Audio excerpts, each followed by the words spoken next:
All right. Hello, everybody. Welcome back to another episode of the Market Close. It is the last trading day of August.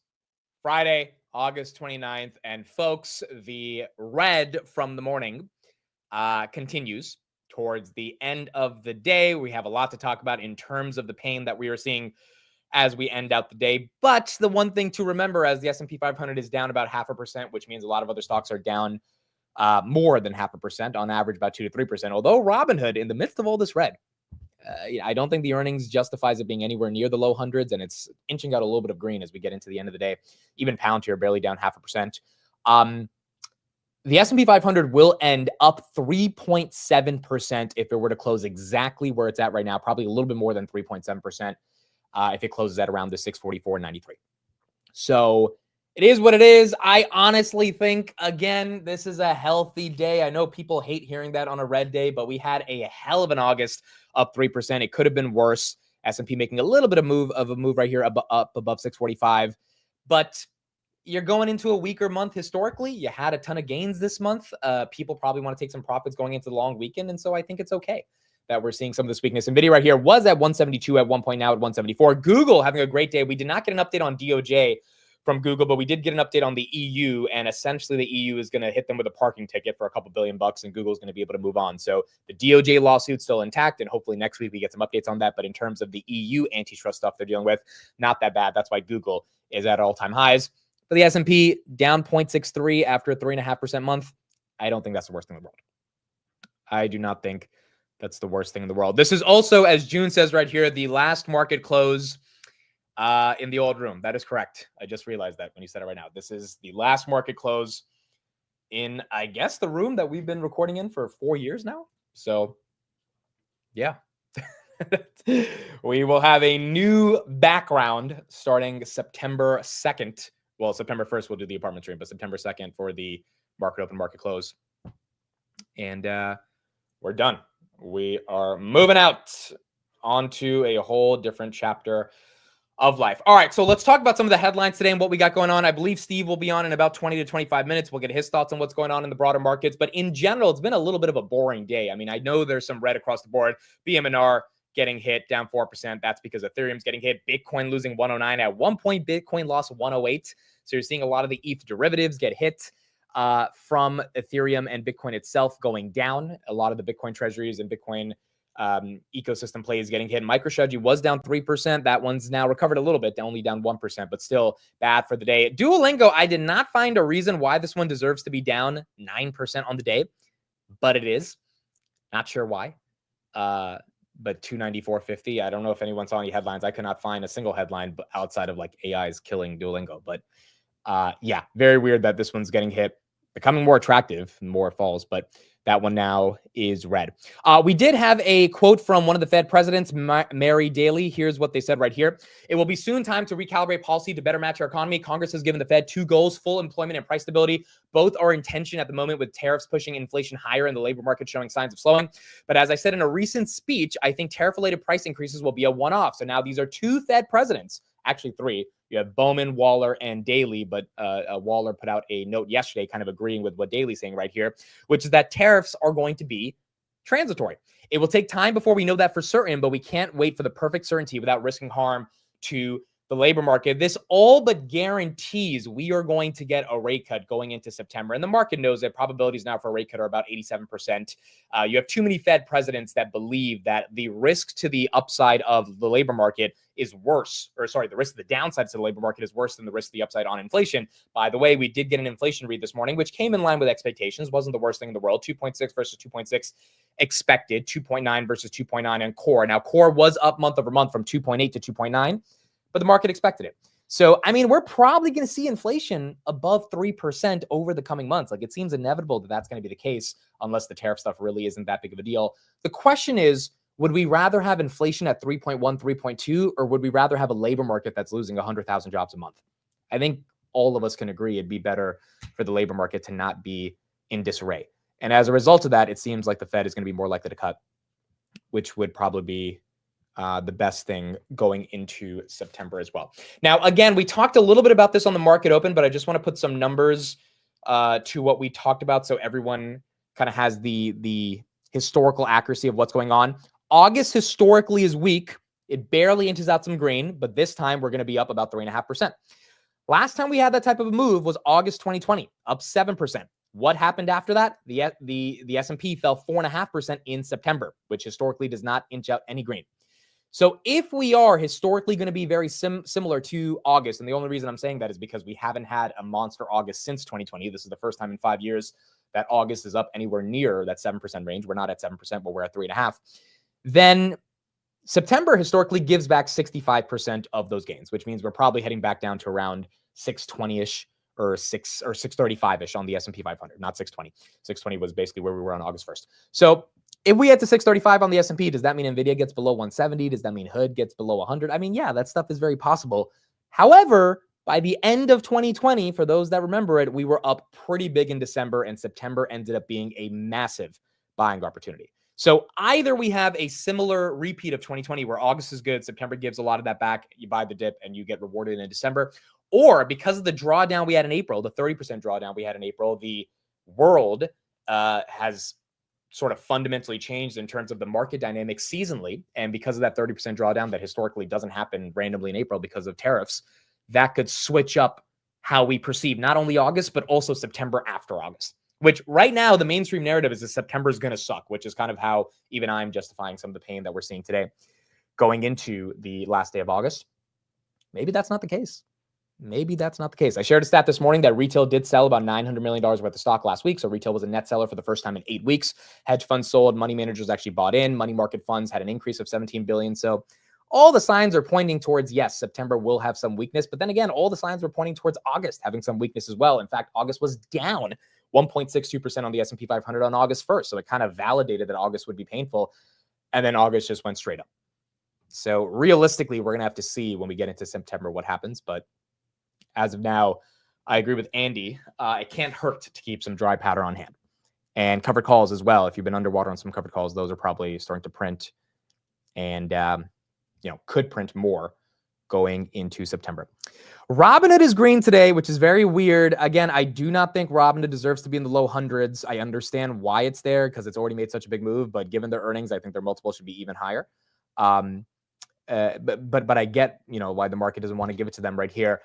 The fact that it's green today is hilarious to me because with all high beta selling off, it shouldn't be green, but it is green. It's kind of like the market wants to give it a little bit of something, but they're not willing to take it down that low. If we do see anywhere between the low 80s or high 80s or low 90s, I mean, I'm buying that dip because I just think the growth is going to be incredible going into August. So we're going to see what they put up in Q3 earnings, but Robinhood right here, 103.85. A bunch of you guys on Twitter were messaging me that you got excited to the Vegas event.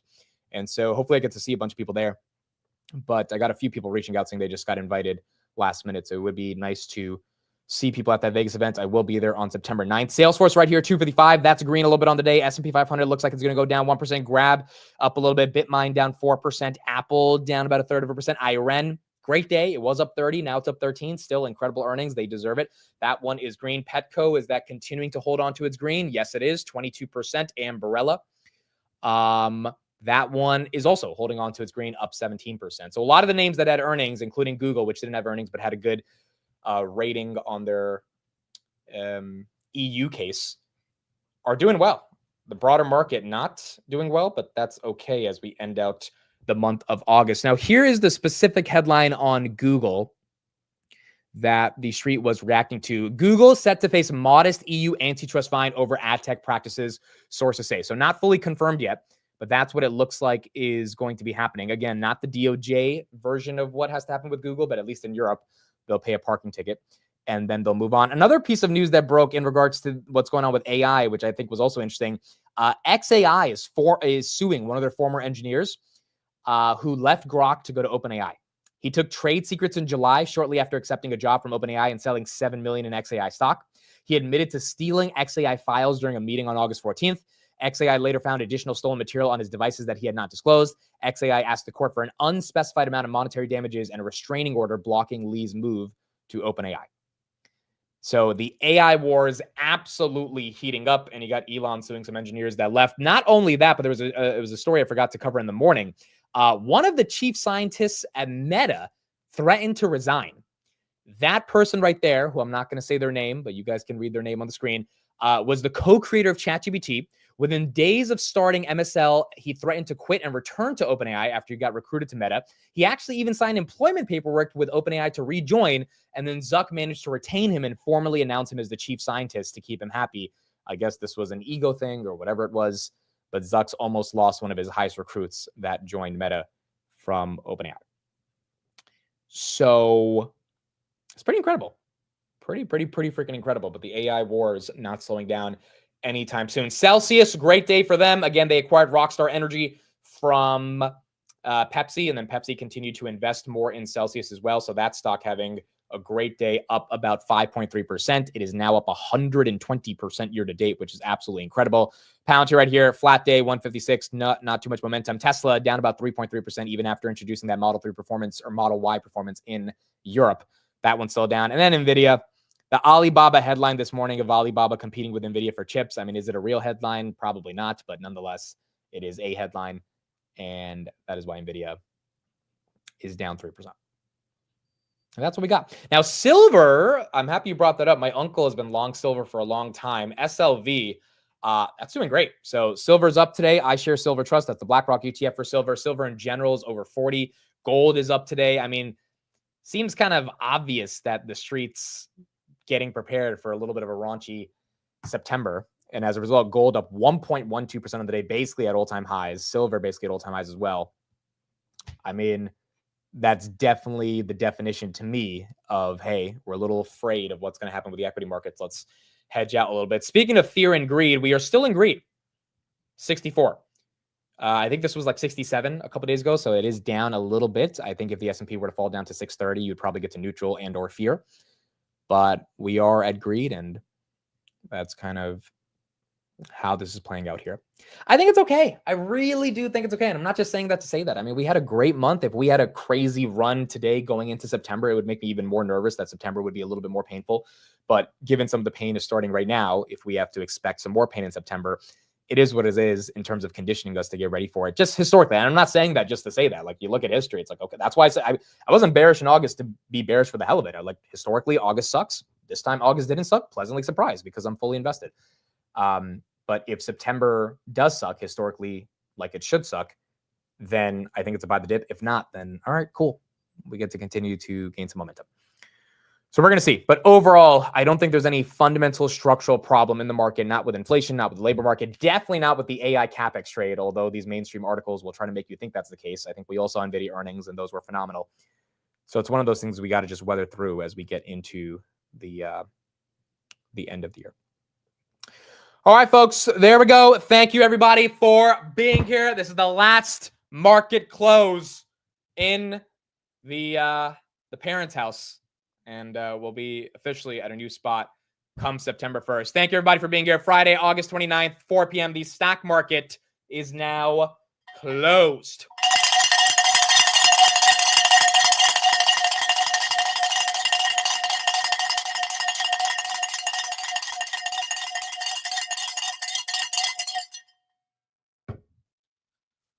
All right, that's it. Well, that's it. Last bell ring. Last bell ring in the old spot. You know, I didn't even think of it until I saw June's comment today. I really did not think today was the last day we're going to be here. And I mean, probably if I'm like on vacation or something, if I'm staying with my parents for a long time, I'm probably going to have to come back here and I'll do a show from here eventually. But for the most part, yeah, today's the end of an era.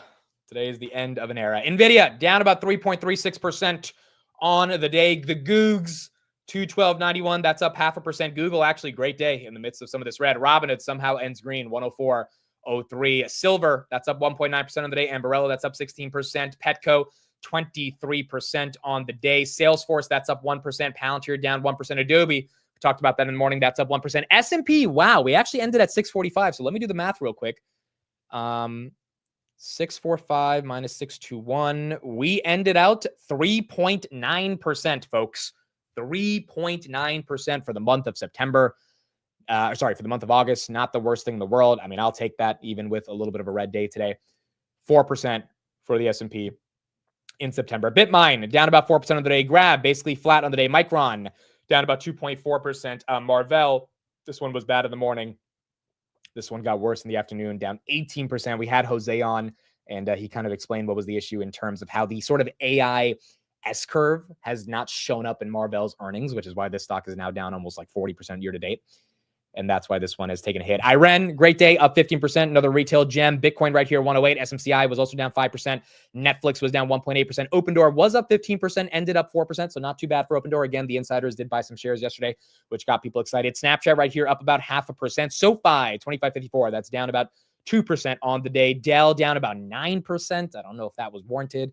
I'll have to go deeper into Dell's earnings, but it seems like that one took a hit. Broadcom also took a hit, down 3.65 off of NVIDIA, going down 4%. Reddit right here was flat on the day. Elastic, that was down 3%. Ulta, down 7%. SBET was down 3.4. Baidu was up 4.6. Alibaba had a great earnings. They're up 12.9%. So they were up 8% in the morning. They ended up pretty good on the day. And then you got Corey right here up 0.24% with the Qs that were down about 1%. Broader S&P down about 0.58%. That's what we got. That's what we got as we end out the month of August officially. And there it is. All right, year-to-dates. Year-to-dates in the chat. I will say mine right now. You can put yours in the chat. Also, let me know what you sold, what you bought, sold covered calls, sold puts, whatever you did. But let's do some year-to-dates. My year-to-date is 85.21%. At the height of it, it was around 109%. So we're at 85.21%. Hopefully we can get back to those triple digits by the end of the year, but I am very, very grateful with 85% as we head into the end of August. Diego Hamid just sold a bunch of puts on BMNR at 40 expiring next Friday. Do you think it will hit that? If it does, am I okay with owning BMNR at 40? Would be at NAV. So if you have to own it at 40, I don't think that's the worst thing in the world. But I mean, does it get there? It depends on Ethereum's price at this point. I think they bought a ton of Ethereum this week, and they'll probably put a press release out on Monday. But if Ethereum falls below 4,000, I think it could very easily get to 40. If it stays around this 42, 4,300 range, and again, we talked about it over the past couple of days, a lot of this stuff has to do with the pipe being unlocked and then Ethereum allowing it to consolidate. As Ethereum comes down, BMNR's price comes down, it consolidates when you have a lot more shares on the overall float. So this happened already when it went to 27, stayed there for a week, then it doubled. Same thing doesn't have to repeat itself, but I don't think it necessarily goes below 40. But it depends on ETH. And so I wouldn't hate owning. I would buy more at 40 if it actually got there. Austin, thank you for the $5 super chat. As promised, confetti. Appreciate you, Austin. Thank you for being here. Austin was at the Miami meetup, and it was awesome to see him as well, as he is one of the mods on this channel. So appreciate it. Low Watt, thank you for the $5 super chat. It is the end of an era for sure. It is the end of an era, but it is a new era that is beginning as well that will still include some bricks. So I think it should be fun. And Conservative Millennial, thank you for the $5 super chat. Hey, Mid, big fan. Moving to a new place tomorrow as well. Many blessings for new beginnings, my friend. Congrats to you moving out as well to a new spot. Hopefully all goes well. And have a brand new era for the market open and market close. All right, some of these year to dates. We got Teddy's up 62%. Mark's up 72. Troy's up 30. Jared's up 60. Greg's up 30. Sumit is up 70%. Jonathan 32. Extraction 70. Nathan 107.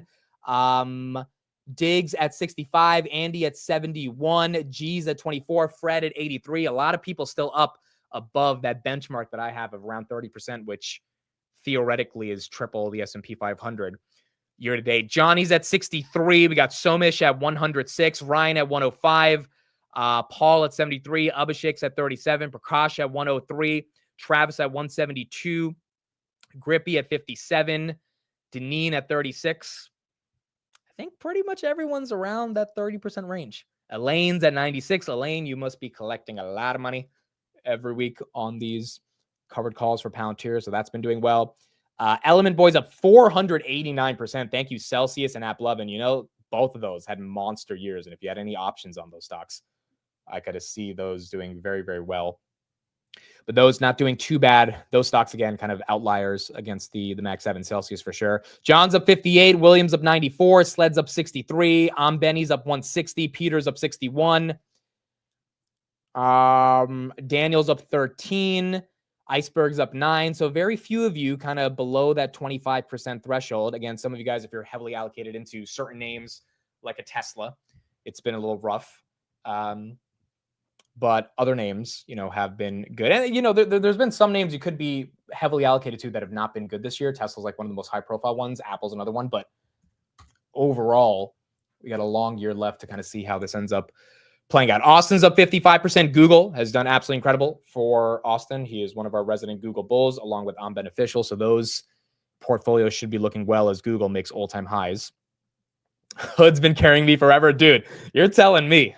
you know that when people make those jokes about how you're like the only person on the team that's carrying the team on their back, Hood and Palantir have been carrying the portfolio on their back for the past 3 years. And to be honest, that's okay. You don't need a ton of winners. You need, that quote about put your eggs in one basket and watch that basket very closely. Sometimes you just need a couple of them to take you home. And, you don't need 40, 50 names to feel like you're an actual investor. But the names that you do have, you just got to care deeply about them. Steve's up 16.7% in August. MB's up 89%. Thomas says I was 42%, but then after him's at NVIDIA, now I'm at 27%. 27% still beating the S&P 500. I think the benchmark for all retail investors is, can we beat the S&P, right? Because otherwise you might as well just invest in the S&P. The S&P right now is up 10% year to date, if I'm not wrong. Maybe a little bit more than that. S&P is at 9.39%. So, most retail investors, if you got levered into any of these high flyers, which there's a lot of them this year. I mean, even Nebius, 68.32, that's up 100% this year. You've done very, very well. So it makes sense that we're here. Now, so to me, look, I don't need to go up 150% by the end of the year. I just want to keep the 85% that I have. And even keeping that over the next 4 months is going to be a challenge. If we do get a Santa Claus rally, hopefully that expands. But I think that's the most important thing now as we get into the end of the year. And again, in November, December, we're going to start doing 2026 portfolio planning. I have a lot of ideas for content on how we can structure and protect ourselves going into 2026. So we'll get ready for that content as we get towards the end of the year. That's what we got. That's what we got to end out the month of August. Isn't the S&P the benchmark for everyone? Yeah, I mean, pretty much for everyone. Also for the big money managers and institutions and all that stuff. So it makes sense to have that be the benchmark for most people. Ori, thanks for the super chat. It seems like there hasn't been strong demand for Palantir during the recent dips. Yeah, I would agree with that. Now, look, I would push back and say Palantir did go to 142 and now it's at 156. So there was enough demand to the tune of, $10-15 to get it up from the 140s back into the 150s. However, you are right. There hasn't been strong demand to get from 156 back to 180. My response to that would be, even at 156, this company's a $370 billion market cap. So if there is a growth scare in regards to AI, CapEx, that MIT study that I think was not that special, but that one going viral, yeah, that's going to make people a little bit more afraid to buy a company like Palantir at the valuation that it's at right now.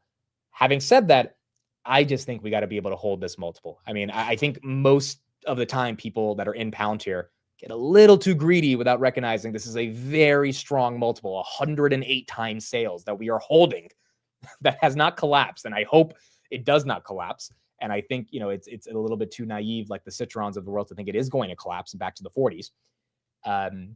So holding it to me is the most important thing, because as the company grows and the stock stays where it is, the multiple will continue to come down as the growth continues to go up. And that to me is the most important thing. And the good thing is it's created such transformational gains for people already. I think people just don't want to lose those gains. They don't need to see it go to 220 tomorrow. So will Palantir be a much bigger company than it is today in 10 years? Yes. Does that have to happen tomorrow? Probably not. And I think that's okay. And it's probably rather healthy for the stock itself. But holding 150s over the past couple weeks has not been too bad.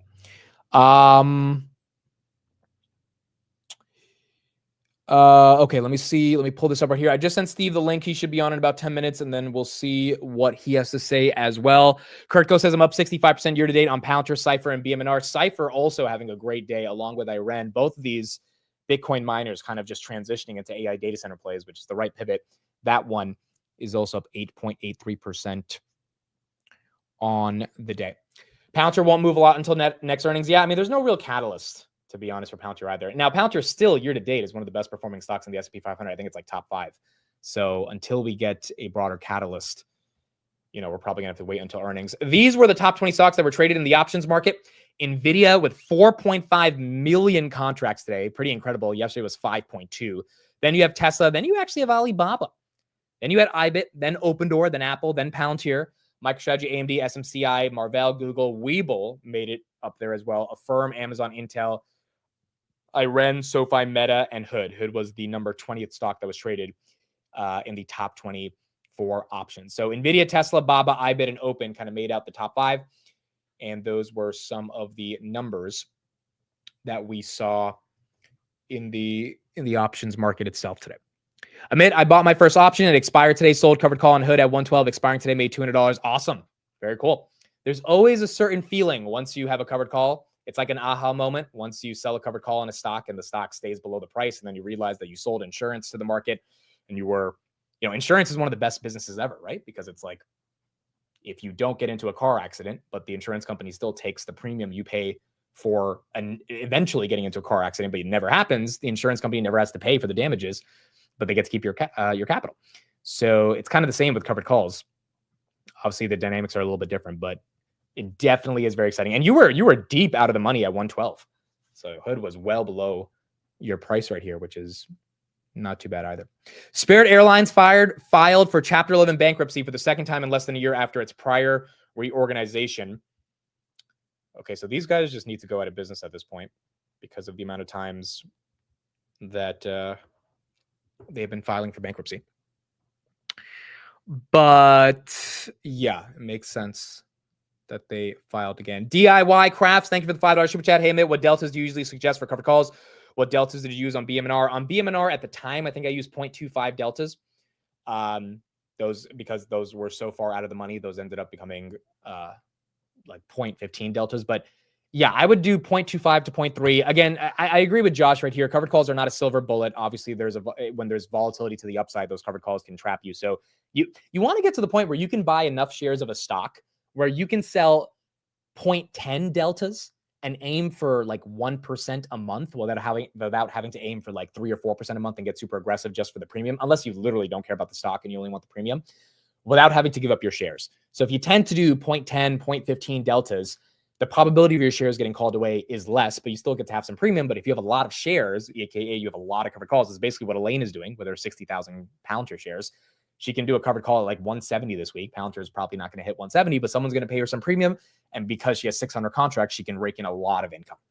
Now, obviously that takes time to acquire those many shares, but that is kind of my goal on that as well. But if you just care about the premium, then 0.3, 0.25 deltas are not too crazy. And then you just kind of see where the stock trades to be able to manage the position long-term as well. So that's kind of how I would think about it in the context of covered calls. Hood year to date, still one of the best performers and not in the S&P 500. Yeah, Hood stock year to date. Oh, Google changed a little bit of their UI. This is new. I haven't seen this before. You have a little bit of a gray outline right here. 163% year to date. The S&P 500 folks will be making a decision next Friday. I might be on the airplane when they make that decision because I'll be going somewhere. So we might not be live to cover it. Actually, I'll tell you guys right now if I'll be on the airplane. That's going to be during market close. Let me see. Yeah, I will be. Yep, I'll be on a flight. Well, I will have the internet. I won't be able to live stream it, but I will have Twitter. United Flight has actually gotten really good. I think it's their partnership with Starlink or whatever, but they really got a lot better with the internet access. Now you can watch YouTube and all that stuff. So I'll be covering it on X and we'll see if we can get in, but I don't want to get people's hopes up. So they just got in IBKR and Block. I think it's just unlikely that they're going to pick another financial. We hope they do, but we're going to have to see. We're going to have to see how this all ends up playing out. All right, let's get some coverage as we head into the end of August and we start out September.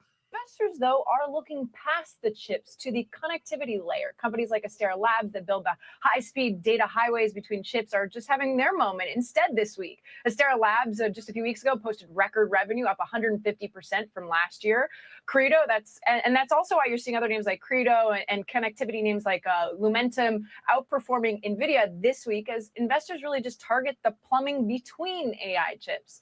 Dell also validates this AI infrastructure boom, doubling its AI server forecast to $20 billion for fiscal 2026. The problem is Margins are getting squeezed as they really just duke it out with Supermicro and Asian manufacturers who will take any deal to win market share. That's why shares closed over 8% lower today. And then there's Marvell sitting this party out. Their data center business missed estimates at $1.5 billion, and they're guiding flat for next quarter. Management calling it lumpiness in AI sales, but that's not what investors wanted to hear. Shares closed almost 19% lower today. Really, the AI gold rush is real, no doubt, but it's shifting from who makes the chips to who connects them all together this week. And right now, everybody's fighting so hard for deals that profits are just taking a little bit of a backseat. John? For sure. Christina, thank you. Well, let me revisit the Dow here. It actually closed down less than 100 points, a little rally there into a close, I think about 92 points. So let's turn now to the bond market as the latest reading on inflation comes right in line with expectations. Rick Santelli's got more on that from Chicago. Hey, Rick. Yes, John, it's the tale of two different maturities when it comes to treasuries.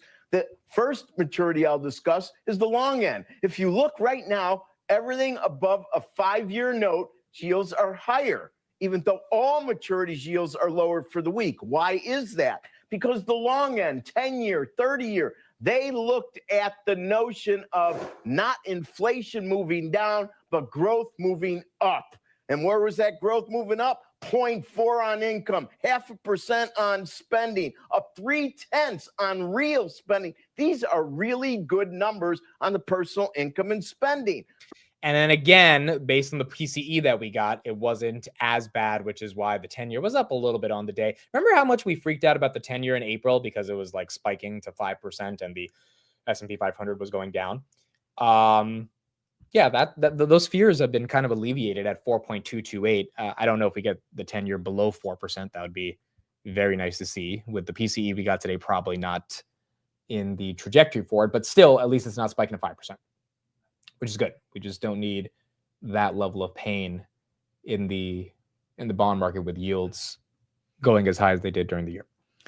So, yeah, I mean, overall, whether it's the bond market or the equity market, whatever weakness we saw today, I think it's just a result of the market chilling out a little bit and saying, hey, it's a good month and we're going to take a chill pill as we get into September. USD is as well. Dixie's taking a little bit of a hit, still stuck at 97. I mean, it's been down all month. I don't think Trump cares about the dollar being weak. This is one thing he's been criticized about many times about the dollar not being as strong. Again, from his perspective, with trade relationships in the United States, a weaker dollar is better for countries to engage in trade. We have to end up getting these trade deals for that to really pan out. But that doesn't seem like something the market's the most worried about as well, which is not the worst thing. Now, we do have a couple pieces of macro news that I want to show. Also, this was a piece of news that I thought was very interesting today. Kraft Heinz, which most of us have probably tried their products before, is closing in on a plan to break itself up into two parts, which would effectively undo much of the work done from the infamous merger of Kraft and Heinz in 2015. Wall Street Journal reports the deal could come as early as next week. This was the, one could argue, biggest mistake of Buffett's career.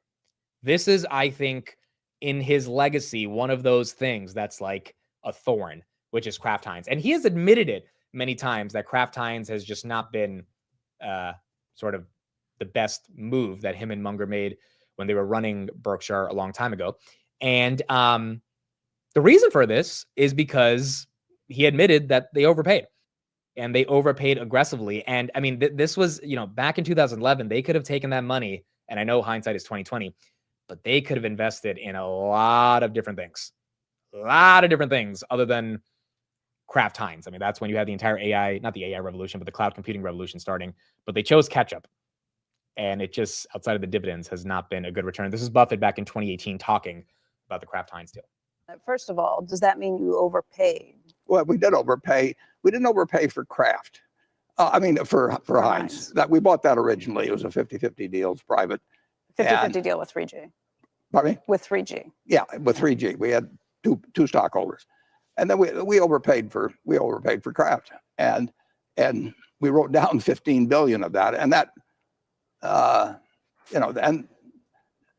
that's the CPA's way of looking at it. Actually, the market's marked it down more than that, and probably quite properly. I mean, the thing to remember is You know how the stock doesn't know you own it. You pay $10 for a stock, it goes to 8. You think if it gets back to 10, I'll sell it. You know, if it goes up to 20, you say I can sell half of it and take all my money out.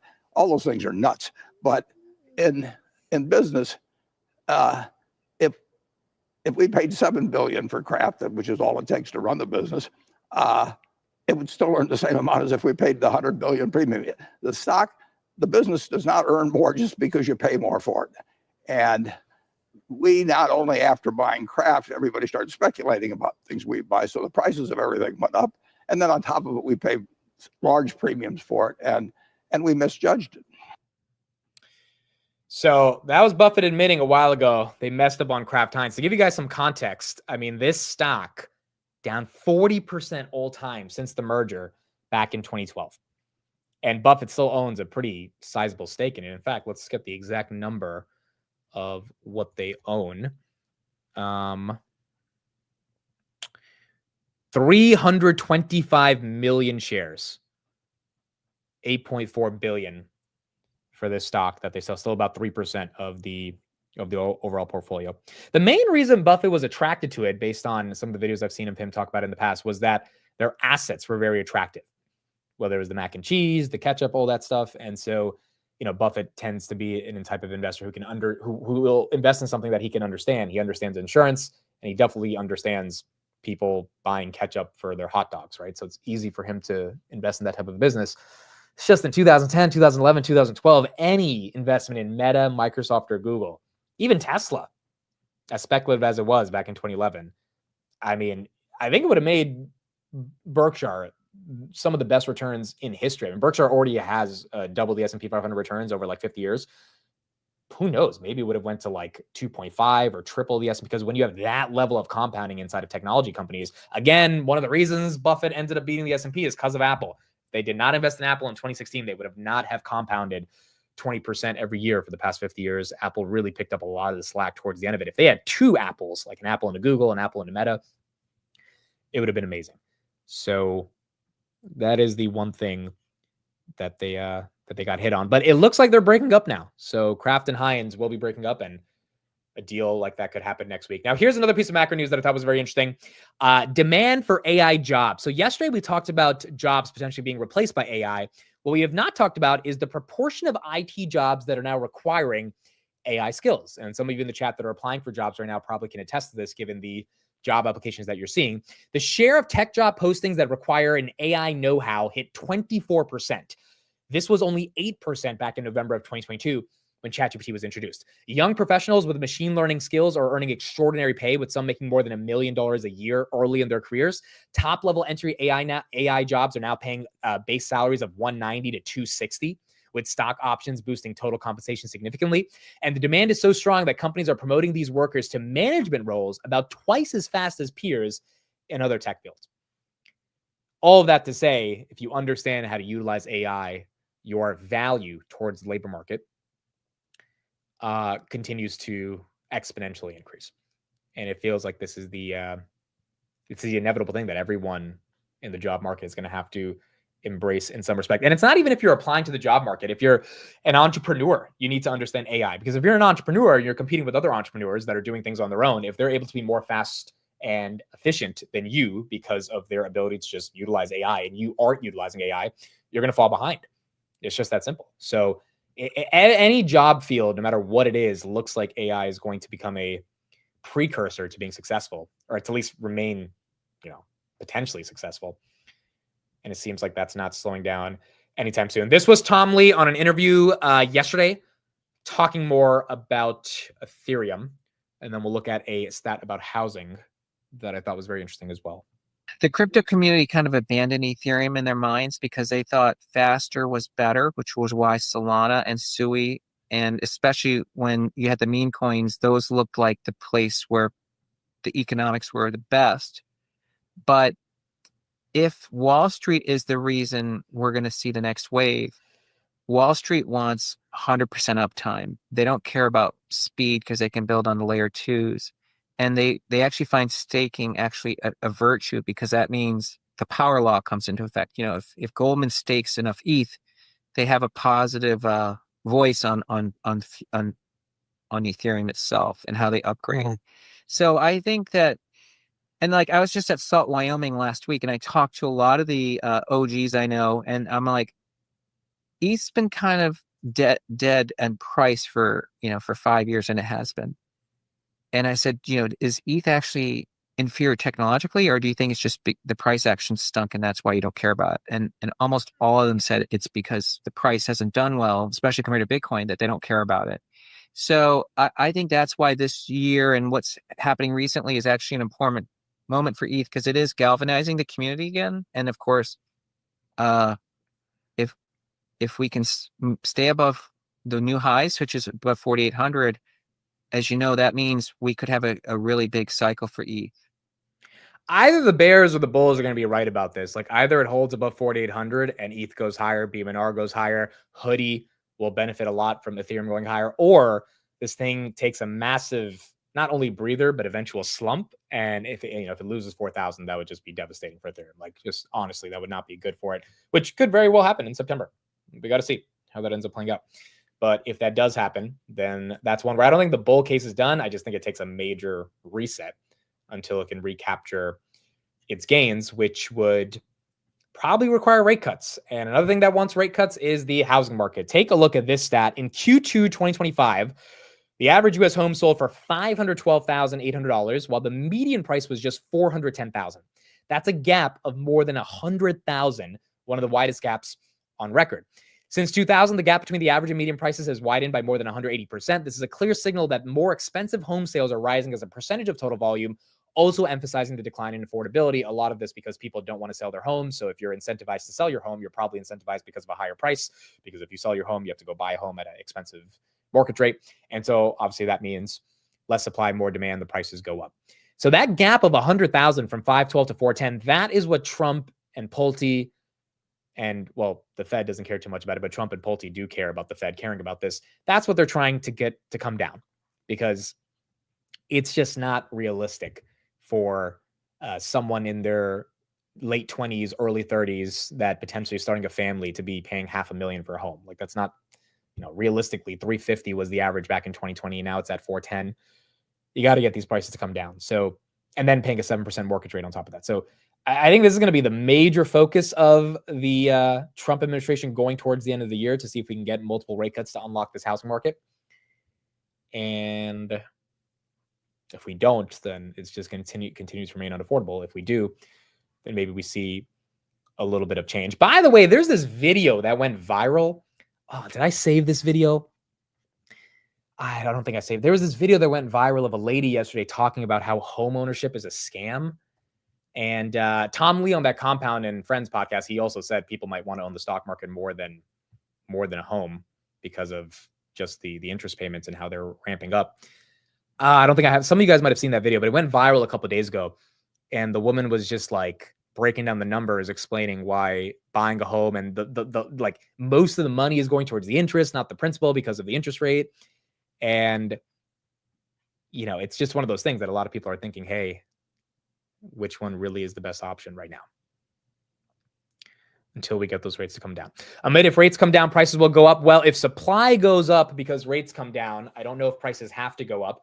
One of the biggest problems in the housing market has also been the home builders not being able to build as many homes. So, yes, conventionally, if rates come down, yes, prices do go up to an extent, but I think the Fed is counting on, or at least the Trump administration is counting on, the offset of massive amounts of supply being unlocked and just more activity in general of people being incentivized to sell because they're getting better offers. And all that demand theoretically could bring down some of these prices if we have more supply as well. So we're going to have to see going into FOMC, which is only 2 weeks away. And then we find out what happens. Here's Ryan Dietrich this morning talking about seasonal weakness, but the overall trend still being bullish. It rolls on. Yeah, we think so, Scott. Thanks for having me back. Happy long weekend, everyone, and good luck if you're trying to win $1 billion in Powerball this weekend. Listen, overall, we're still bullish, yes, but I do want to talk about September for a second, because I know lots of people are going to be pointing this stuff out. Since 1950, it is the worst month on average. The last 10 years, again, the worst month. The last 20 years, the worst month. And in a post-election year, it's like the third worst month. Now, one more thing to think about. I get it. August obviously was higher. This will be the first time August was higher with a second-term president going back to like World War II. But it is rare, Scott, to see August and September both higher in a post-election year. It's only happened 3 times going back to the last 18, 4-year cycles. So we're still in a bull market, yes, but I wouldn't be shocked if we had a little bit of kind of seasonal weakness, and we can get into kind of why. But I think it's possible after a 30% rally and a 4-month win streak here. I know, but in all of that, including the wishing good luck for the Powerball and all that, I don't think I heard a reason as to why the market's going to continue to go up into the fall. Why September won't have a historical repeat. Yeah, well, listen, I'm a big message of the markets person, right? Like, what's the market telling us? Well, if you look at kind of the leadership, I love it. What's even lagging, even like more. Look at Staples. Staples relative to the S&P 500 is making like new lows right now. You want that area to lag. On the offensive side, you've got like high beta. Some of those things doing very, very well. Obviously, consumer discretionary relative to Staples. So the message is still very solid. Now, one more thing. I know last week I didn't get to join you, but last week was a 90-90 day. Meaning 90% of the stocks, this is last Friday, 90% of the stocks on the New York Stock Exchange were higher and 90% of the volume. That is extremely rare. Going back to 1980, it's only happened 12 other times, Scott. A year later, S&P is up 11 times and up over 20% on average, even stronger returns in the near term. So if we have a little seasonal weakness after a 30% rally, I think it's going to be contained, say 4 to 6%. And there's still a lot of reasons the underlying pinnings that got us to this bull market are still healthy. So you don't really buy the broadening, it sounds. I mean, beyond what we've already had from a big cap standpoint. If you want us to stay overweight industrials, financials, and technology, in other words, stay the course, don't overcomplicate it. That's right. I know small caps had a heck of a rally. We get it. But, Amorosa, you just had a great discussion about kind of the PC. I'll take the other side of this. We're a little more Anastasia, sorry. We're taking the other side of this, though. If you look at like 178 components of core PCE, 45% of them are above 3%. What in the world does that mean? It was 40% at the start of the year. So we are seeing more of a broadening out on inflation. So what I'm getting at, the Fed's probably going to cut a couple times. We know that's coming. Maybe they don't cut the 6 times that are priced in over the next 16 months because inflation's a little higher. And what does that mean? Well, probably stick with who brought you to the dance, those large caps, and again, industrials, financials, and small caps are an area we have exposure, yes, but we're not overweight small and mid caps here. Does the Fed cut in 2.5 weeks? Yeah, we think so. We think so. And you had some other great discussions before I came on. I think the stage is set there because they kind of have to, I think, for lack of a better word. We're the camp, I think I came on earlier this year, saying they should have been cutting back in the first quarter. Then they didn't. Then tariffs happened. But, there are some worrisome parts of inflation. But the reality is, yes, the labor market is obviously weakening, as everyone's been talking about. So it makes sense. We don't need 4.5% interest rates right here, Scott. We think, probably 2 more cuts this year, and then we'll see what happens next year. I agree with Ryan. September weakness probably on the way, but overall does not hurt the broader bull trend. Now, someone who probably does not care about September weakness, even if I asked him, hey, what do you think about September being historically weak, is someone we all know very well, someone who got into his first public Twitter fight over the past 2 days. Ladies and gentlemen, it has been way too long, but he is back for the final market close in the parents' house. Folks, we got Steve. Hello, Steve. How are you? You're a good role model. Dude, I just realized today this is the final market close in my parents' house today. And how's it feel? I mean, there's no feeling, guys. Someone in the chat reminded me. I was like, oh, yeah, that's true. So it's the end of an era here. Sure. Steve, I'm happy you could join. It's been a couple weeks with all the traveling, but the milk emojis are going off as always. We got a lot to talk about. NVIDIA, Costco for some reason, so we'll get into all that. But I do want to ask you, what do you think about September being historically weak as we end out August? 3 words. I don't even think I need to say them. So you have no take at all on September? No, because I don't care about 1 month. Okay, so if we go down 65% like we did back in August of 2020, historically giving back some of the gains, you don't care about the historical significance of that. Going down 65% in a No, month. giving back 65% of the gains that we got in August. So in August 2020, we were up 7%, then we gave back 3.5% of it. Oh no.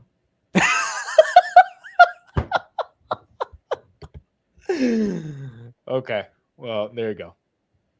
That settles that. Anyway, dude, what's wrong with your light? Why is it so dark today? Well, I'm not in my normal office at the moment. Oh, okay, got you. I'll probably have to call you from the car at some point, but Okay, got you. All right, let's start off with this. Let's do Nvidia, because I know a lot of people are curious about your thoughts on Nvidia. What was your take on that quarter, and ultimately, how do you think the trajectory of Nvidia continues to play out? I just want to keep going down at this point. This is the greatest company in the market. I've never seen velocity like this on earnings. It's incredible. They are setting the stage to potentially be the most profitable company in the market this year. If not this year, it looks like they will be the most profitable company on a net income basis next year. The fact that they are at 56% margins, the fact that they accelerated growth at the size that they are, there is not a single blemish in that quarter. And I do not care about, data centers missed by 1% or whatever. Look at the entire quarter in an aggregate. I've never seen anything like this. It's absolutely incredible. The fact that it's going down, please go down to 150 so I can buy more at a better price. I'll still have to average up there, but it won't hurt as much as averaging up at 172.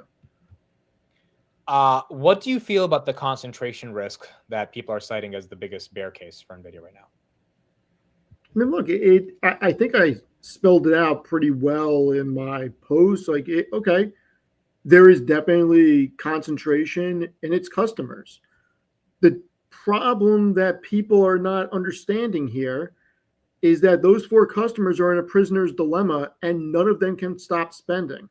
And this is what people have been talking about every quarter for the past 4 or 5 quarters.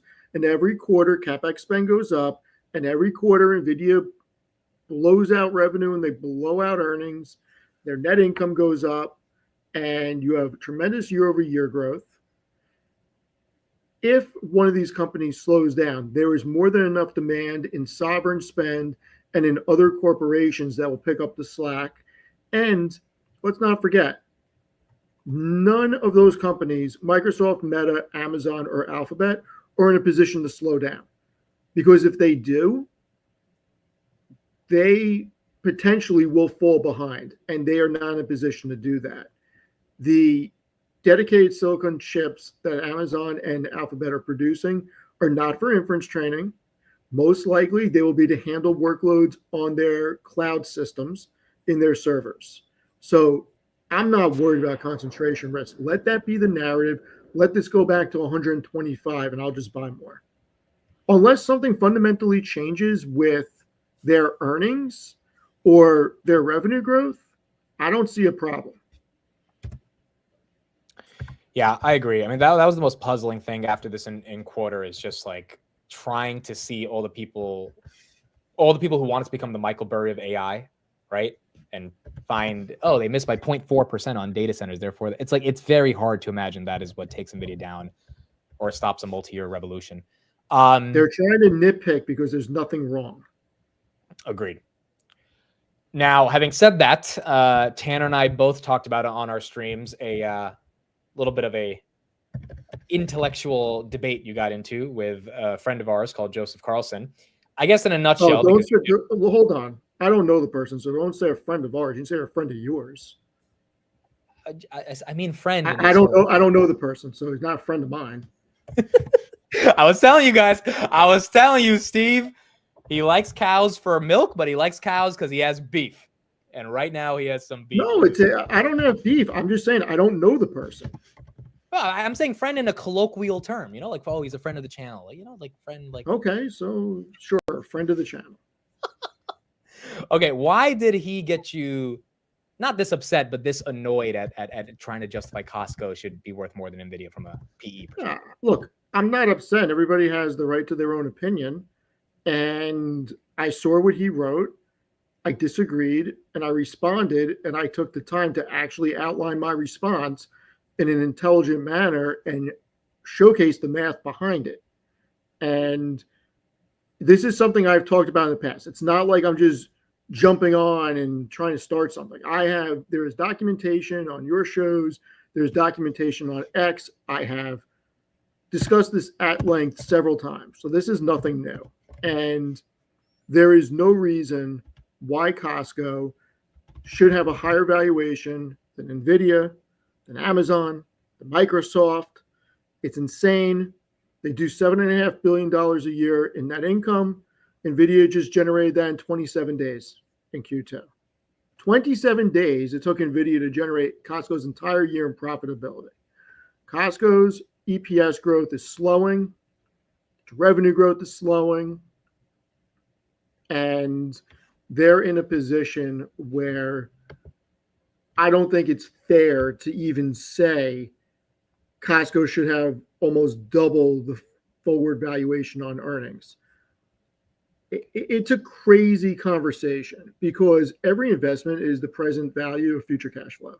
So if we're paying for all the future cash flow in the current valuation based on the current numbers, and it's just quick math, if they do $7.5 billion in net income over the next decade, they'll do $75 billion. NVIDIA is going to do that in what, 10 months? Yeah. So you're telling me that a company that's going to do your entire decade in 10 months and is still growing their profitability should have a lower valuation than the company that is growing at a snail's pace? No, I'm sorry, that's not right. What is the response to the argument that Costco is a more predictable business that's not cyclical? There's nothing predictable about the business. I mean, their memberships could come under pressure. I'm sorry, but I'm getting rid of my Costco membership before I get rid of my Amazon Prime membership. That's a fact, and I have both. It's a fact. I mean, run a poll. If you have a Costco membership and an Amazon membership, which are you giving up first if you have to? And let's not forget, and here's the big thing that people miss with this. I was in the e-commerce business at a Fortune 500 company. I know what I'm talking about with e-commerce, okay? Amazon can scale into big box, bulk items on e-commerce much easier than Costco can build out a logistical network to deliver within 24 to 48 hours. So there is much more risk for Costco to lose memberships and lose customers than it is for Amazon on that front. So I'm not going to say that Costco has an incredibly sticky revenue mode. Their memberships are sticky at the moment, but there is risk from Amazon in that. And I would even say there's risk from Walmart because Walmart is throwing a tremendous amount of capital into building out their logistical network. It's just Costco's a one-trick pony. To push back a little bit, his argument is most people are not canceling their membership. Whereas NVIDIA, eventually Google's going to stop spending. Until they do. Yeah, but let's say they don't. Like, let's assume that the highest level, they don't cancel their membership. What is the response to the stickiness of that membership versus NVIDIA's cyclicality? Sure. Costco's revenue is diversified by 140 million members, and NVIDIA has a couple of thousand clients. Sure. But do I care? No, because the numbers don't care. The math is the math. The revenue growth is the revenue growth, and the net income growth is the net income growth. Now, right now, there is no evidence that any of these companies are slowing down. And I've always said, I think that there is a plateau in building out these data centers. I just happen to move my timeline to 24 to 36 months. But that doesn't mean that once that happens, revenue is going to drop off a cliff. These companies are still going to be in maintenance mode. They just may not be expanding. So their growth will go down, but their revenue should be fine and their earnings should be fine. And I'm only discussing a 2 to 3 year period because I don't make up what future EPS is going to be. I go by where the consensus estimates from the most amount of analysts on the street are projecting. And I like to have at least 10. And in this case, there's over 20 for Yeah. NVIDIA 3 years out. I'm going Yeah. with their numbers. These aren't bullshit numbers. Like, I'm going with their numbers. So you want to talk about a decade or 2 decades? Well, this guy Joe must be smarter than me because I can't predict the future. So I'm not going to go there. Like, if you had to say it, sure, people are going to need consumer staples in 10 years from now. That's why I answer those questions truthfully. He tried backing me into a corner. I'm not playing that game. I'm going to answer your questions. Yeah, to be fair, his questions were the most biased questions for a Costco shareholder versus an NVIDIA shareholder. So, like, but you did a good job answering the questions, even though they were, incredibly They were lean. completely biased. But I'm not going to shy away from that, even though they're biased. I'm not shying away from it. Like, I'm going to answer your questions. And it's funny that he didn't want to. I asked one question. He even said, you can propose any questions you want. He put that in writing. I asked him one question, and he refused to answer it. So I don't know. What was the one question that he didn't answer from your perspective? You'll have to find it in the thread. I think it was about, if I'm not wrong. Oh yeah. Do you believe? Hold on.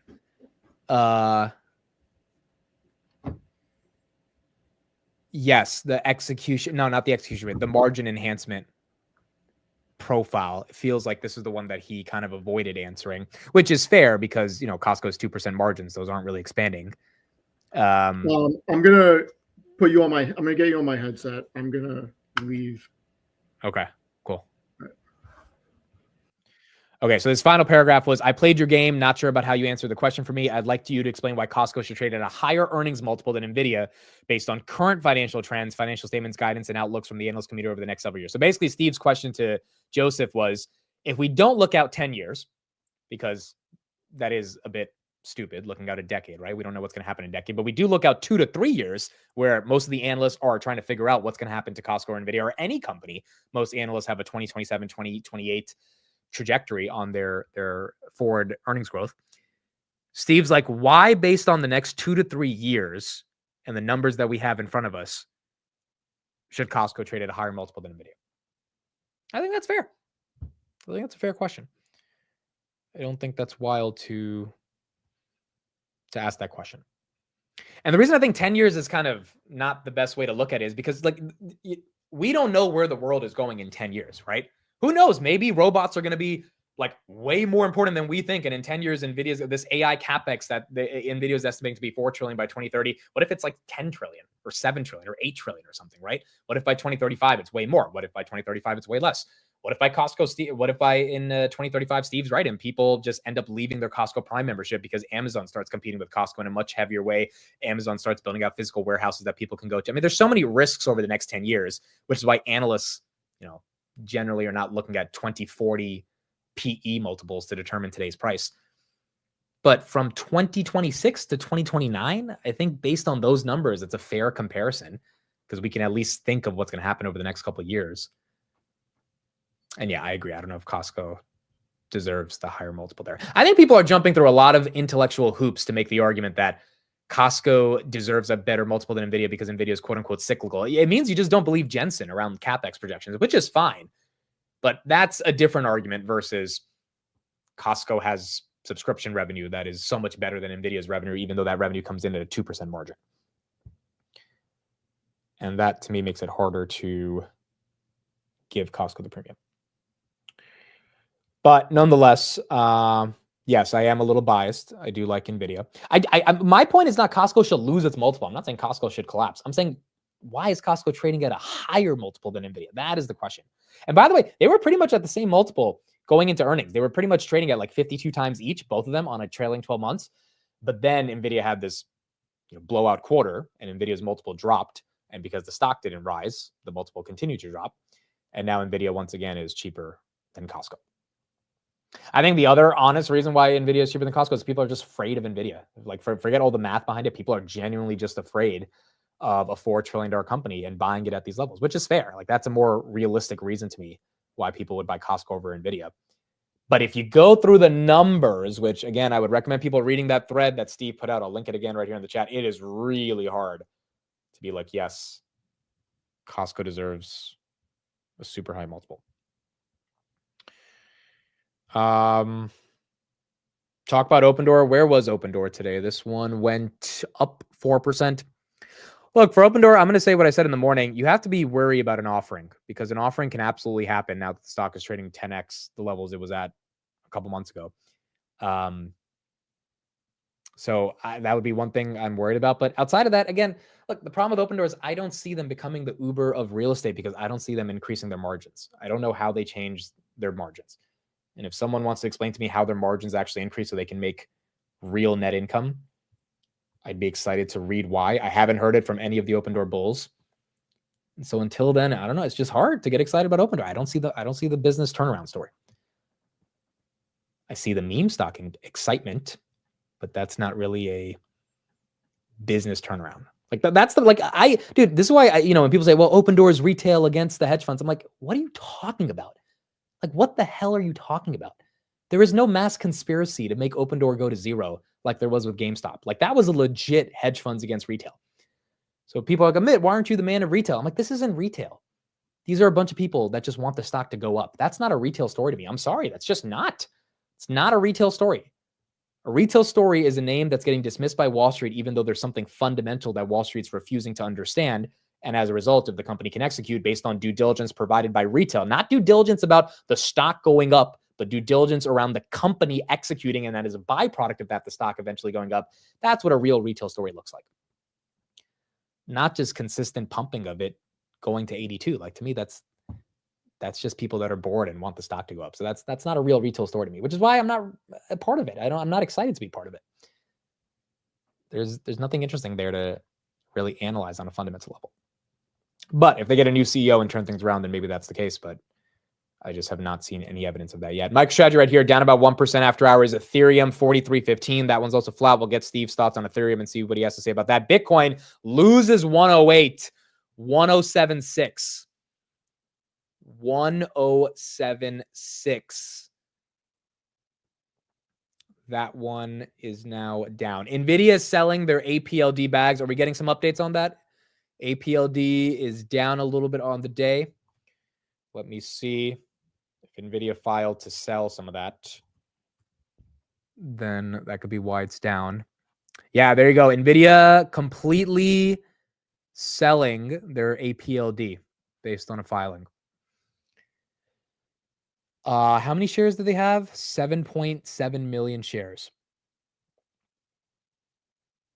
I don't know if that's bearish for Applied Digital, but nonetheless, NVIDIA is taking some profits right here, I guess. I think they got their shares at way lower than prices at $15.98, which is where it's at today. I think they got it like below $5.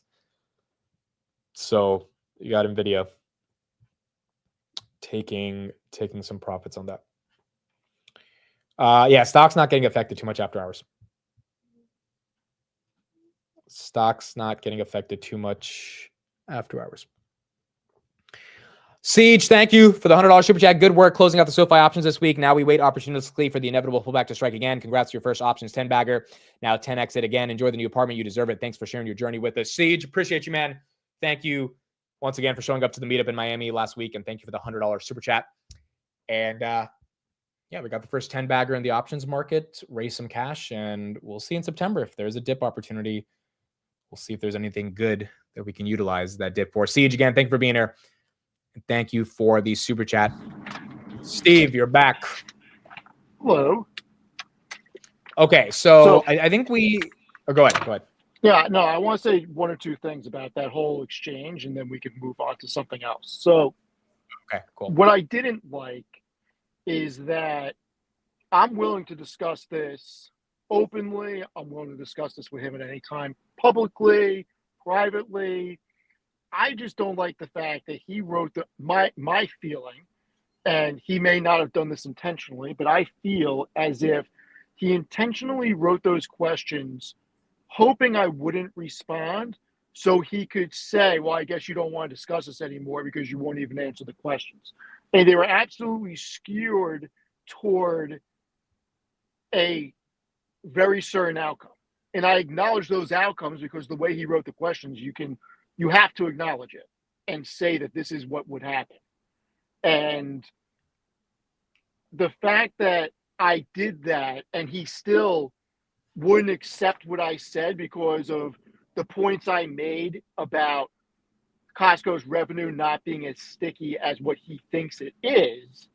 I just don't like the fact that he wouldn't answer the one question that I proposed, and he constantly had something to say that I was dodging things. I don't even think he read my first post because he said that I, what was it, conveniently skipped around the NVIDIA benefiting from CapEx when I wrote a whole paragraph about it. It was the second paragraph. Yeah. It's not like it was buried in halfway through the post. It was the second paragraph that I addressed it. Yeah, I mean, look, Joseph, to me, I know you're not the most fond of him, but he's a good human being. He's not a bad person by any sense. I just think he's very ideological on this. And he's never been the type of guy to be into the NVIDIAs, the Palantirs, the Teslas. He's kind of been more around Amazon, Google, kind of these Salesforce big names. And so that's his style of thinking about it. I never said he wasn't a good person. I'm just saying I don't like the fact that he specifically tried to make it, in his mind, seem that I wasn't answering or I was dodging things when I think my first post was around 1,200 or 1,400 words, and my second post was around 1,000 or 1,200 words, and I answered his 4 questions, and I put each in a subsection. And I wrote very articulated answers. I didn't dance around anything. And he wouldn't accept it. And the fact that he's unwilling to even give me any type of analysis mathematically, fundamentally about why he feels Costco deserves a higher valuation and he's hiding behind because they have 140 million memberships. Come on, that's a rookie answer. I would agree with that. I do think his responses were more qualitative versus quantitative, because when you bring up the numbers, I don't know how anyone justifies. Like, you can justify Costco getting a higher multiple, but you got to point to like stickiness of revenue, cyclicality of NVIDIA. If we go deep in the numbers, it's much harder to make that argument because the numbers are so egregious to the upside. And I'm going to push back on something. I don't think that the stickiness of revenue, predictability of revenue is a good argument. Here's why.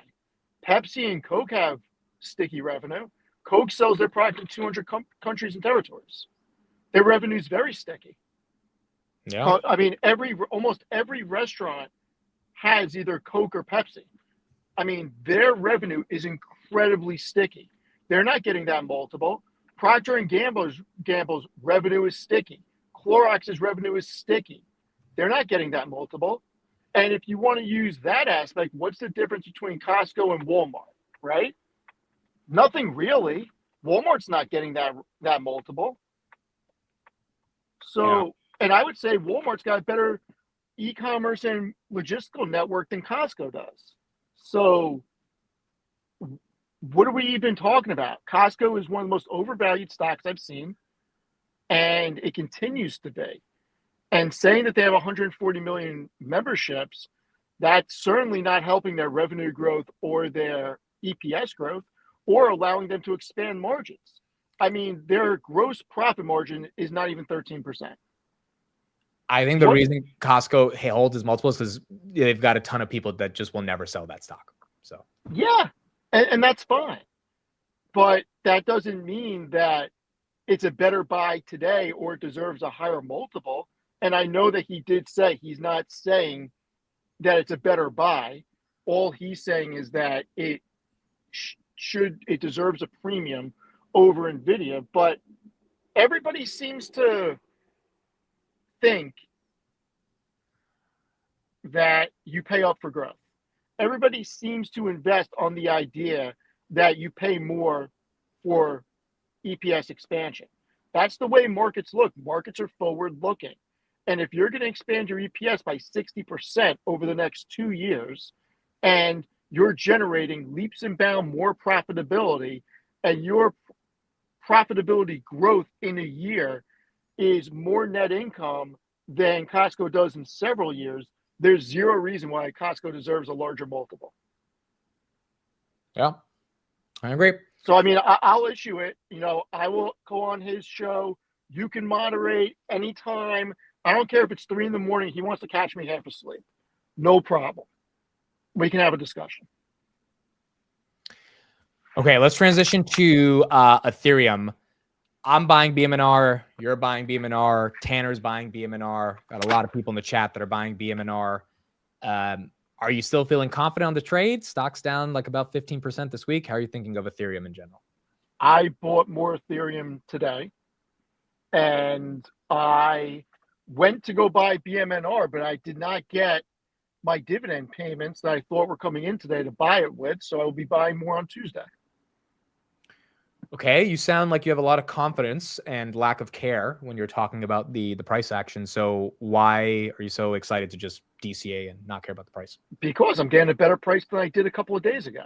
I mean, nothing's changed with the fundamental story or fundamental analysis that I've done on Ethereum.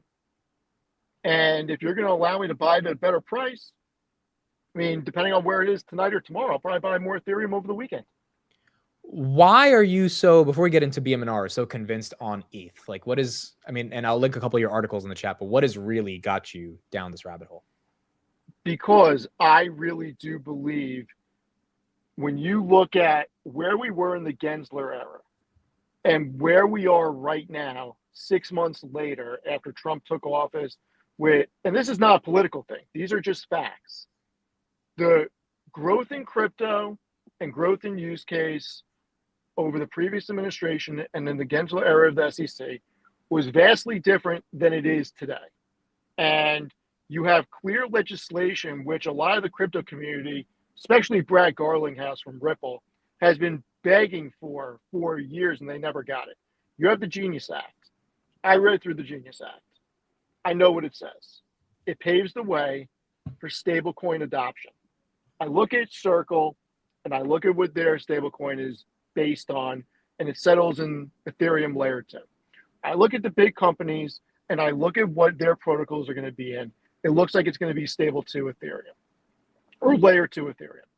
And when I look at the way that this is shifting, and now Garlinghouse is on the Crypto Council, it really looks like we're getting a lot of movement on this. And if we're going to get a lot of movement on this, and if stable coins becomes a big thing over the next several years, I have to think that there's going to be a ton of transactions happening.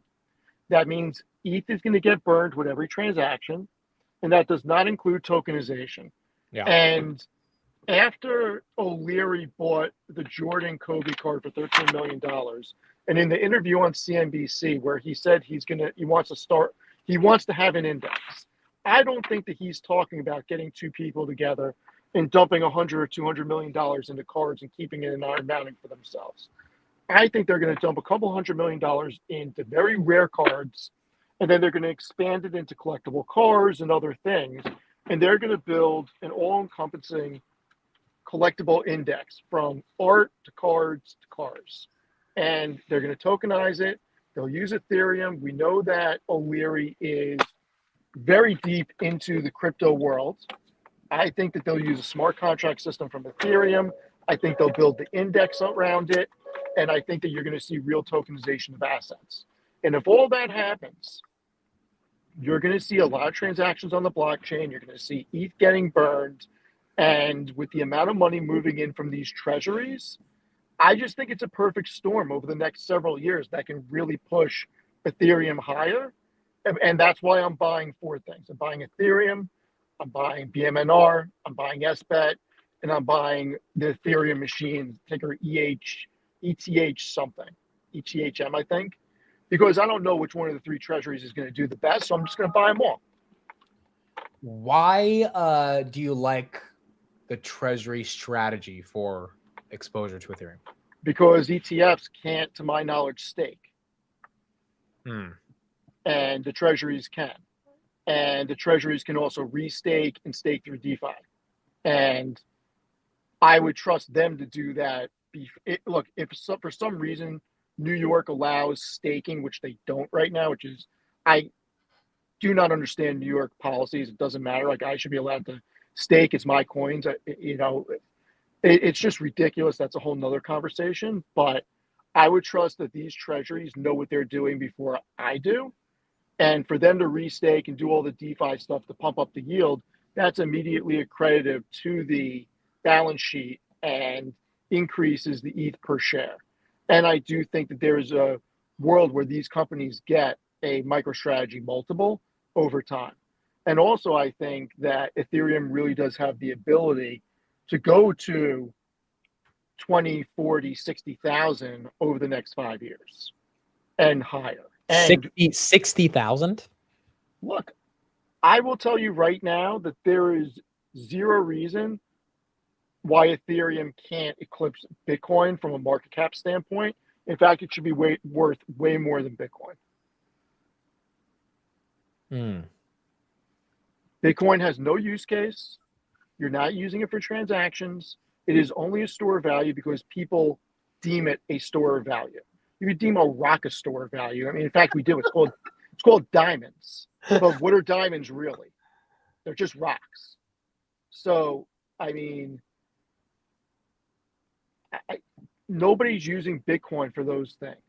And Ethereum, it's all going to be on the Ethereum blockchain for all these things in the future. And I think that we are just scratching the surface. I mean, keep in mind, we're still under where it was in 2021 right now. Where's Bitcoin? 5x? Yeah. So there's a lot of potential growth, especially. And what's the narrative going to be? You got to think about narrative. What did Carlos always used to say? And I used to hate it when he said it, but he was so right. What did he used to say? What's the story behind it? What's the narrative? Think about what the narrative is going to be in a year or two if stablecoin adoption really happens and if tokenization of assets happen and the majority of it's on the Ethereum blockchain. And we know that is happening. Like, that's exactly inevitable. So why wouldn't we want to buy Ethereum here or have indirect access to the treasuries here if that's what we think is going to happen? Is there a world where you think ETH collapses, falls back down to like 32, Sure. 3,300? It could go to 2,000 if this doesn't happen. I mean, my whole analysis is predicated on what is currently being built out. Now, if something gets in the way or all these projects decide to go on Cardano or something, I think it's a big problem for Ethereum. Yeah. If the ETFs were able to stake, would that take away some of the bull case from the treasuries? Yeah, no, kind of not really. I don't think so because they can't just issue shares. They have to issue shares on demand. Yeah. The treasuries can issue shares at any point to buy more Ethereum. It's Right. completely different. Yeah. Yeah. The way I understand the treasuries, in particular, Tom Lee, who said he's raising $1 billion a week, is like they can opportunistically get to that 5% of Ethereum, which would be It's incredible. which would be another couple million ETH. Whereas like a BlackRock ETF, it can only buy as much ETH as the inflows give it. And now maybe there's some additional ETH they can get with the staking, but at its core, the treasuries actually can raise outside capital at scale, right? Which is why MSTR has been able to do what they've been able to do. Yes. And none of these BlackRock ETFs are going on the major networks and jockeying for inflows. That's Right. the other thing. Yeah. No, So, I agree. I think there's a big opportunity. And I think the biggest bull case you mentioned is the Genius Act. Like it passed a month ago. Like we haven't really seen companies adopt new crypto legislation that is in their favor. And I think the next 3-4 years, that is what they are going to do. And as a result, I mean, you got Visa, MasterCard, Walmart, Goldman Sachs, JP Morgan, PayPal has their own stablecoin. All these guys are thinking, how do they take advantage of what is essentially instant settlement and a better way to transfer money than having to go through a middleman, which ends up complicating the financial payment infrastructure that we all engage with every single day. If Visa, MasterCard, or American Express, or all three of them build a stable coin that settles on layer 2 Ethereum, forget it. Think about the amount of daily transactions each one of them do. I agree. What do you think of Duolingo? Oh, I think that company is not in a good place right now. Are you saying that because you know one of our friends owns this name publicly, or I don't care who owns it. Did you even watch what I sent you? no? What did you send me? The Instagram? Oh, so go. So it's Instagram. Show it right now, and you'll see exactly why. It's the one about the guy and the woman. The one in the car. Yes, play. It's like 30 seconds. Play it right now. I'll pull it up. This is the bear case for Duolingo. You watch. Okay, let's see. His girlfriend just got here from Brazil. Oi. I'm gonna have her put these on, and she has no idea what I'm saying right now. These are translating everything I'm saying right into her Você ears. tá falando isso? Watch. Como que isso funciona? How does this work? I've got these set up for dual ear mode, so I'm getting everything translated to English into my ear, and she's getting everything in Portuguese in hers. How was the trip? Foi bem mais longa. Are you hungry? Pouquinho. These can translate over 120 languages. There's no subscription, and they're on flash.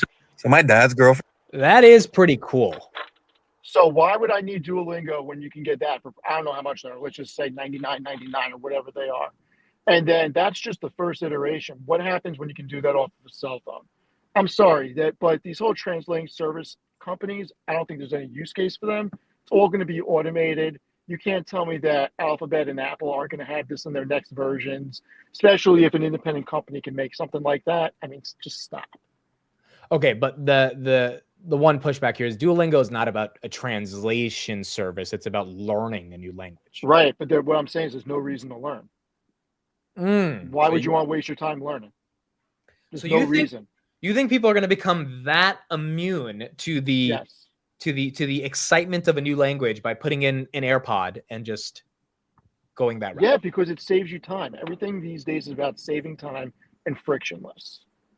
Nobody wants to. The thing about the internet started it, but the pandemic solidified it. I used to do all my shopping in person pre-pandemic. If I don't have to go to the store now, I don't. I mean, we are just in a society where everything is on demand. Everybody wants everything now, and speed is of the essence. I don't think people are going to want to waste their time trying to learn this stuff when it can all be automated.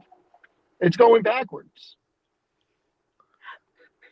So I would use a device like that because I don't have the time to learn a new language. But I don't think the majority of the world would say that they don't want to learn a new language. But I see your point as well, because I could also see a lot of people saying, what's the point? If you're busy, you're using this. Maybe that Instagram video was the reason Duolingo fell 10% today, bro. Like, what? Because it fell 7%. I have no idea why it dropped today. But I think it goes back to the AI narrative. Just like Google had a bad AI narrative, Duolingo has a really bad AI narrative, which I think is overblown, but nonetheless, that's the narrative on it. All right, so those are Steve's thoughts on Duolingo. Salesforce, they have earnings next week. Any updated thoughts on this one? I think it's interesting what Benioff said. Oh, you saw the clip about Palantir. Saw the little clip about Palantir. Someone was a little salty in that clip. I got to raise my prices. I mean, he was a little salty. Yeah, he was. Do you think this one finally breaks out next week? Or, I mean, Snowflake had a great quarter, right? Yeah, the enterprise software stuff, they're really doing well. I mean, look at MongoDB. Oh, 50% in 2 days. I mean, you got a lot of good companies that are really showing a lot of growth. And it's no secret that I think Salesforce is incredibly undervalued here. I think a lot's going to have to do with what he says on the earnings call. I think a lot's going to have to do with what gets showcased at Dreamforce this fall. I think there's a lot of room for this to go. And I think based on the fundamentals, I think it's too cheap. It's inexpensive here.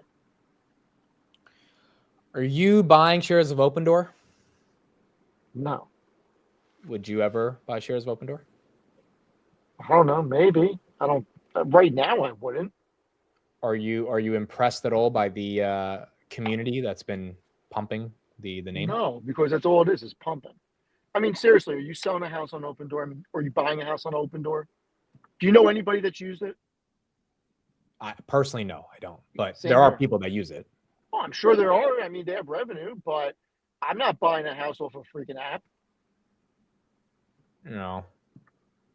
I mean, look, and even if you are, they just don't have the margins. And that's what we looked at a couple months ago, right? I mean, look, can this pump to 10 or 15? Sure. I mean, why not? It's got a huge short interest. Yeah, off of rates, maybe, but I'm not investing in it because of that. I mean, it's risky. And from a business standpoint, I don't think it's a viable business unless they were to create a super app where you buy a house through the platform and you get a lifetime subscription. And this doesn't mean free, but you do a lifetime subscription to best-in-class services for anything you need, where it's on demand. You make a phone call and you get market rate. You don't have to shop around. You need a plumber, you need gardener, you need snowplow removal, you need carpenter, you need this, you need that. It's all on demand at fair market rate. I think that is an added benefit of using it. But to me, there's no added benefit of this platform. Right. Oh, yeah, So fair. I don't see it. I think that is a fair take. I also think that just ends up becoming Zillow, bro. And like, I don't know how necessarily they're better than Zillow, but I agree with you. All right, Steve. I think that's pretty much it. This is the official last stream in the parents' house for the market close. I'm sure it'll be part of many more as we head into the new spot. And I told them I tried to get you there in person. I know you wanted to, but I wanted to, but due to circumstances, I don't think it would be smart.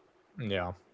So hopefully we'll get you in a couple weeks. Before you go, can we discuss the whole O'Leary thing about the sports cards? Yeah, so I haven't watched this. Can we watch this together? Please put it on. It's amazing. I'd love to get your thoughts. And I had a conversation with Alex today, so I want to tell you what him and I discussed. But let's watch this. Okay, let's see. It's going to be interesting what your chat thinks about this. Okay. We told you just a little while ago about a record-breaking price for this card. Take a look at it. It features Michael Jordan, Kobe Bryant, sold for $12.9 million over the weekend. This is the most ever paid for a sports card. We didn't know who had bought said card. Nobody knew. It was an anonymous purchase at the time.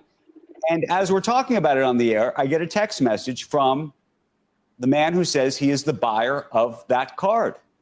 And we want to welcome him on the broadcast. We literally organized this in the last 10 minutes. Kevin O'Leary, you are the buyer of that card, sir?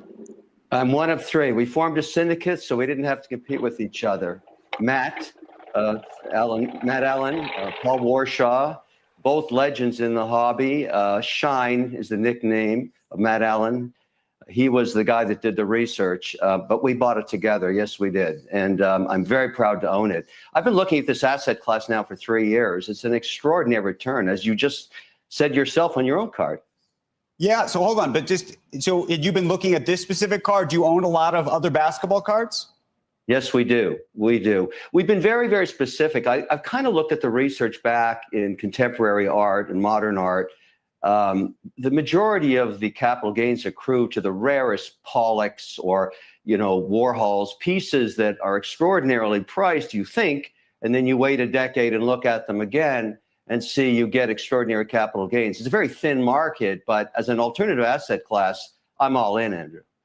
So had you guys all teamed up in advance, or were you all looking at the card and then decided, that you needed to team up because the price was either going to get too high or you wanted to keep... Paul Warshaw, the guy that I mentioned is in the syndicate, got me into the hobby about 3 years ago. I was a business partner with him, and I just started, and I thought it was nuts. I said, why would anybody pay $1 million for a piece of cardboard?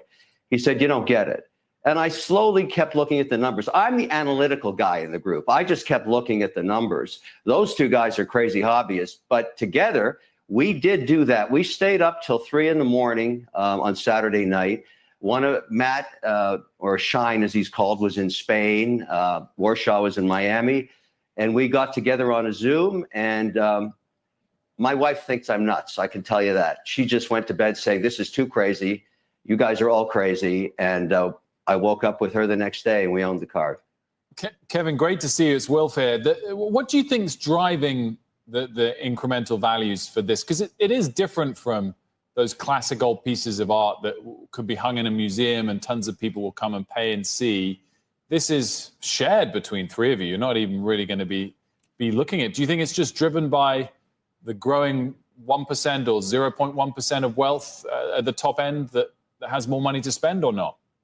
No, I think it's getting institutional in nature in terms of hedge funds, high net worth, et cetera.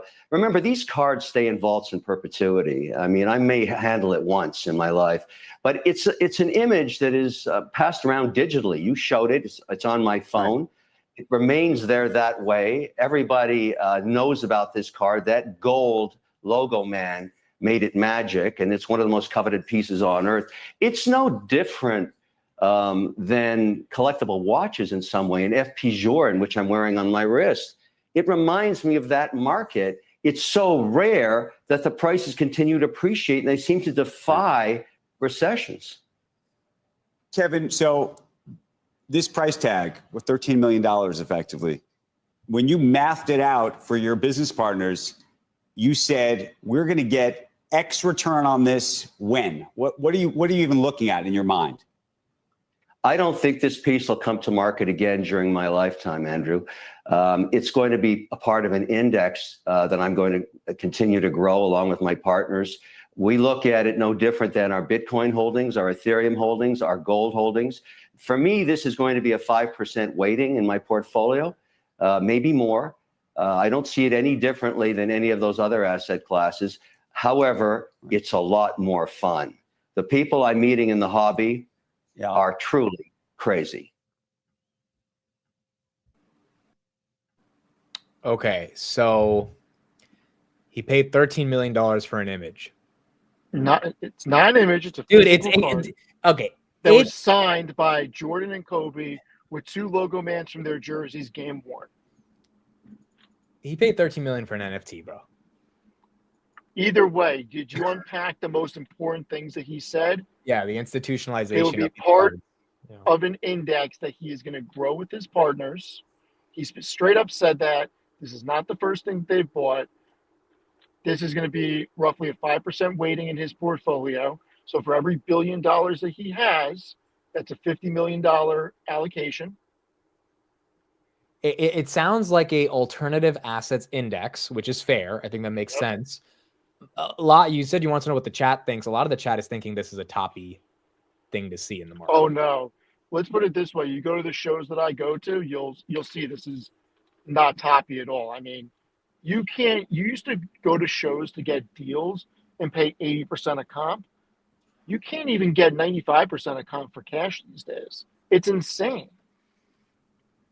The amount of money moving into this hobby.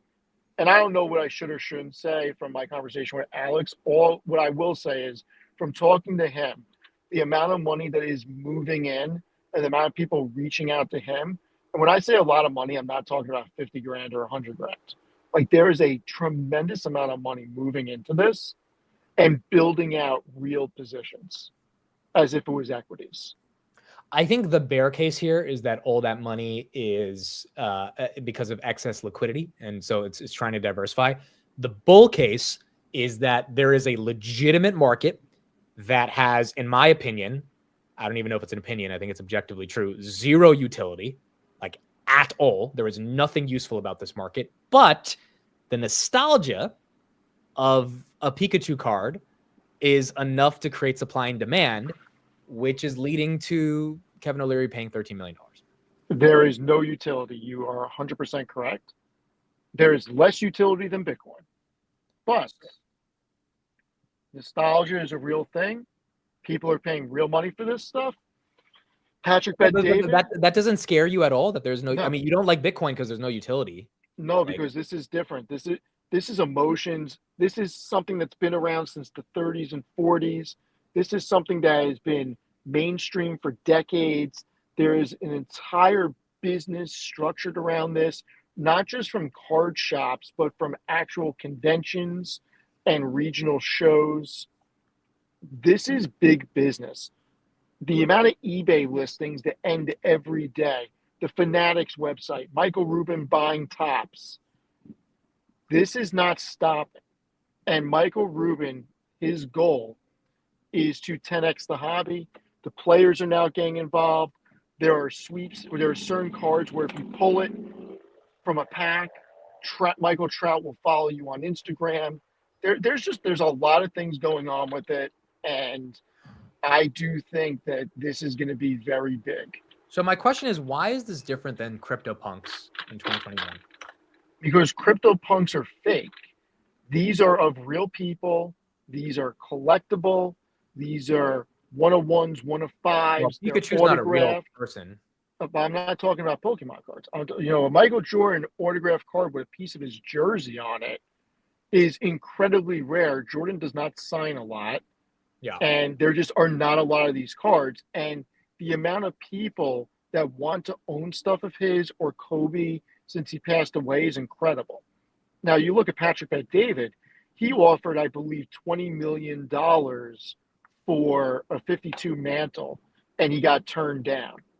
You look at what these sports teams are worth. He just became a part owner of the Yankees last year. Yeah. The Lakers, I think, just sold for $8 or $10 million. I mean, you look at the amount of money being spent on these sports teams. I think I had sent you from the National Sports Card Convention last month. The owner of the Commanders bought a Jaden Daniel 101 Black Finite Shimmer card from Roth Cards for, I think, 280 grand cash or something like that.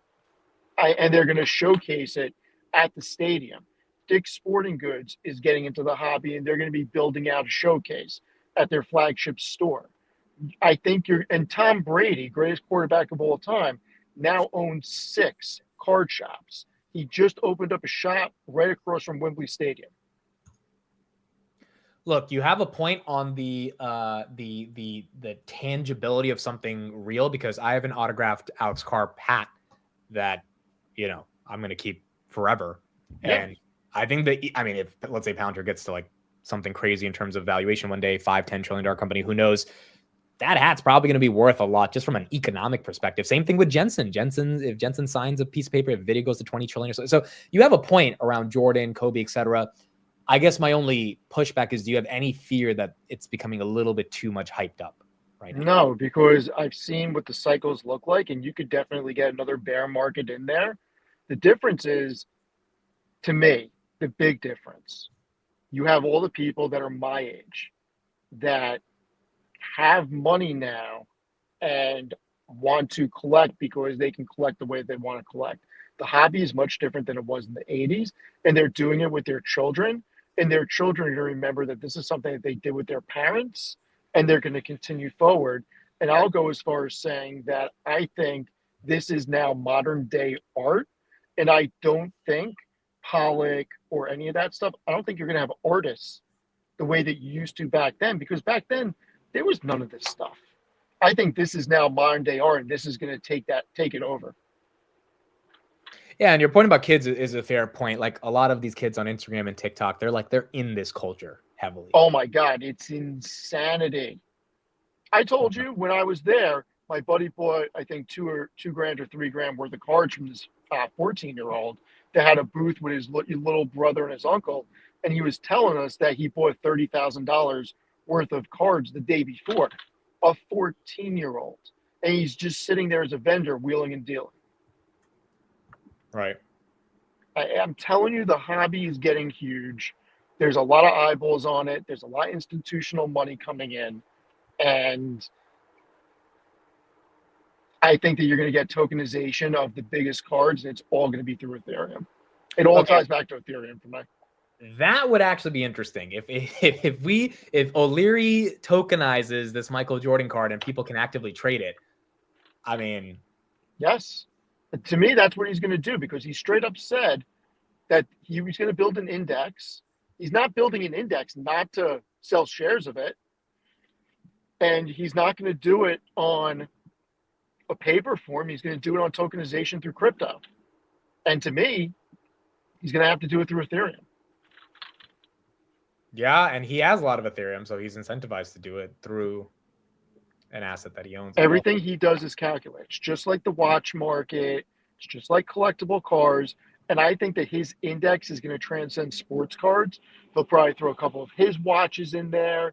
He'll probably start buying watches for it. He'll probably start buying older Ferraris for it, and really build out a true collectible index that is multi-asset class. And I think it's going to be huge. And I think that it'll be tokenized through Ethereum.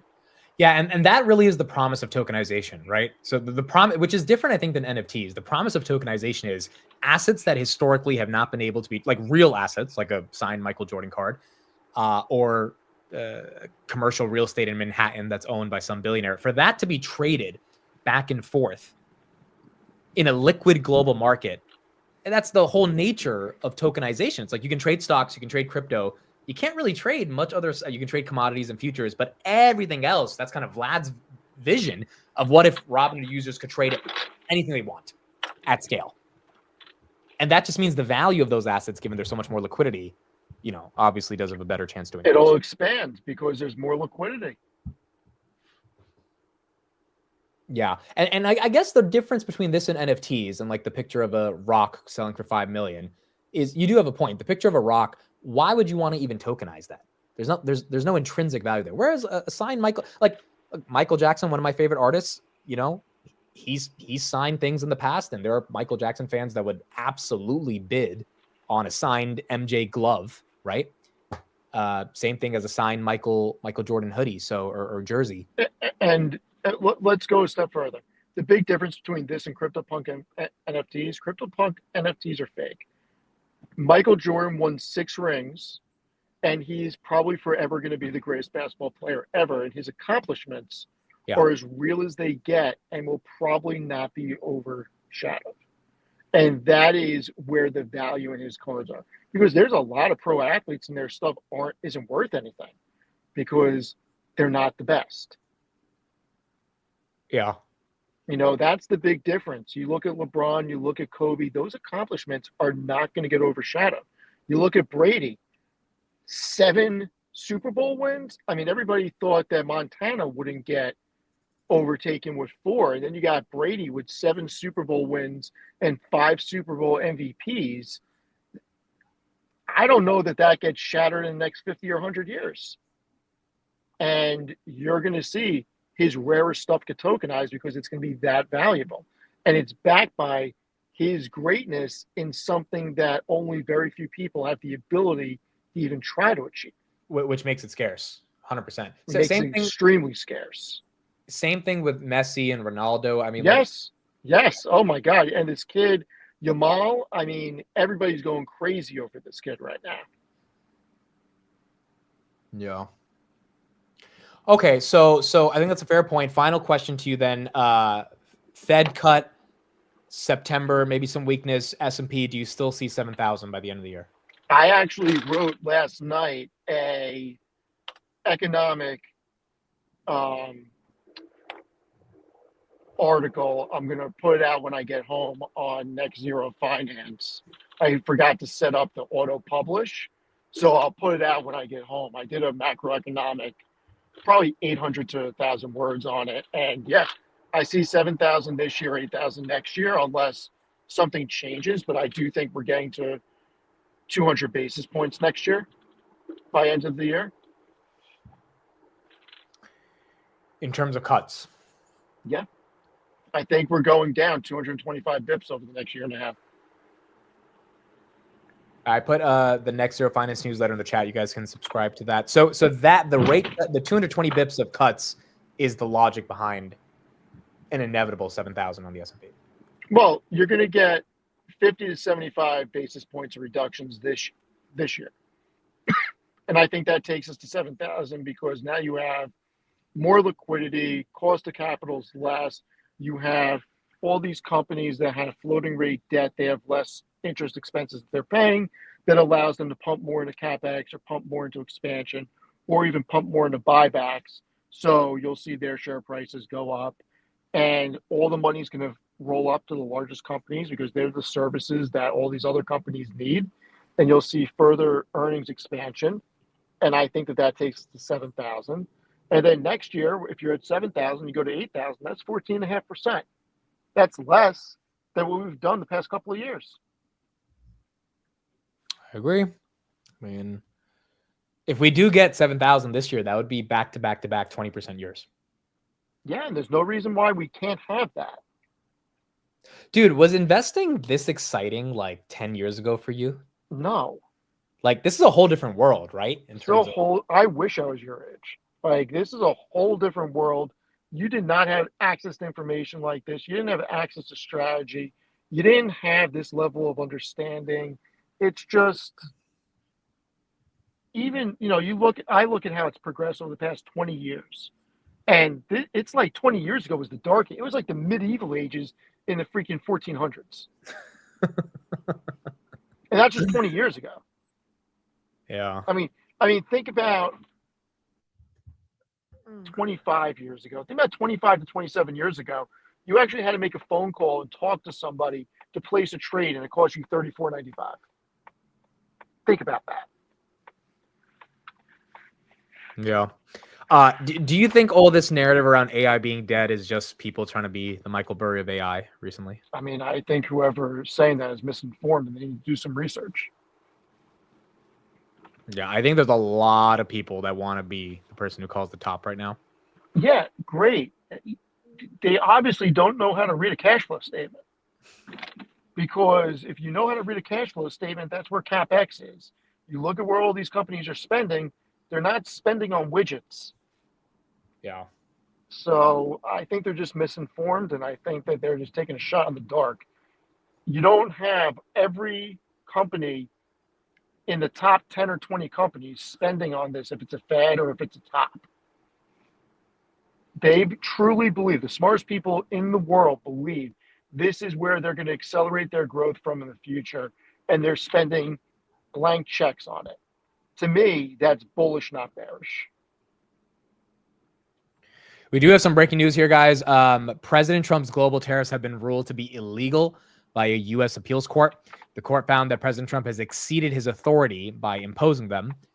I don't think this is going to have any major impact. This happened like a month ago and nothing happened. So Trump will appeal it. No impact. It'll go to the Supreme Court. It'll go to the Supreme Court, yeah. It's likely not going to stop the tariffs. And let's not forget, he owns $500 million of Ethereum. Trump owns $500 million of ETH. That is true. So do we not think that some of these things aren't calculated to a degree? Do we not think that, that's also bullish? I mean, I don't know. Maybe. I agree. I don't think they're going to easily let it fail. I think we're going to see a lot of expansion. No. All right, Steve. Thank you so much for joining me on the final market close from the old studio. I'm putting Steve's Twitter right here in the chat. You guys can follow him here. And if you want to read the exchange with me and my buddy Joe, it's actually pretty funny. Yeah, I definitely recommend people. You can go on his Twitter. It's like 2 tweets down on his Twitter.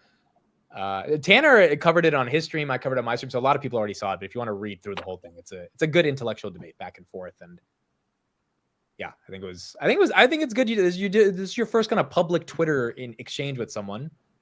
And it's good, right? Because that's the point of investing, to have these conversations.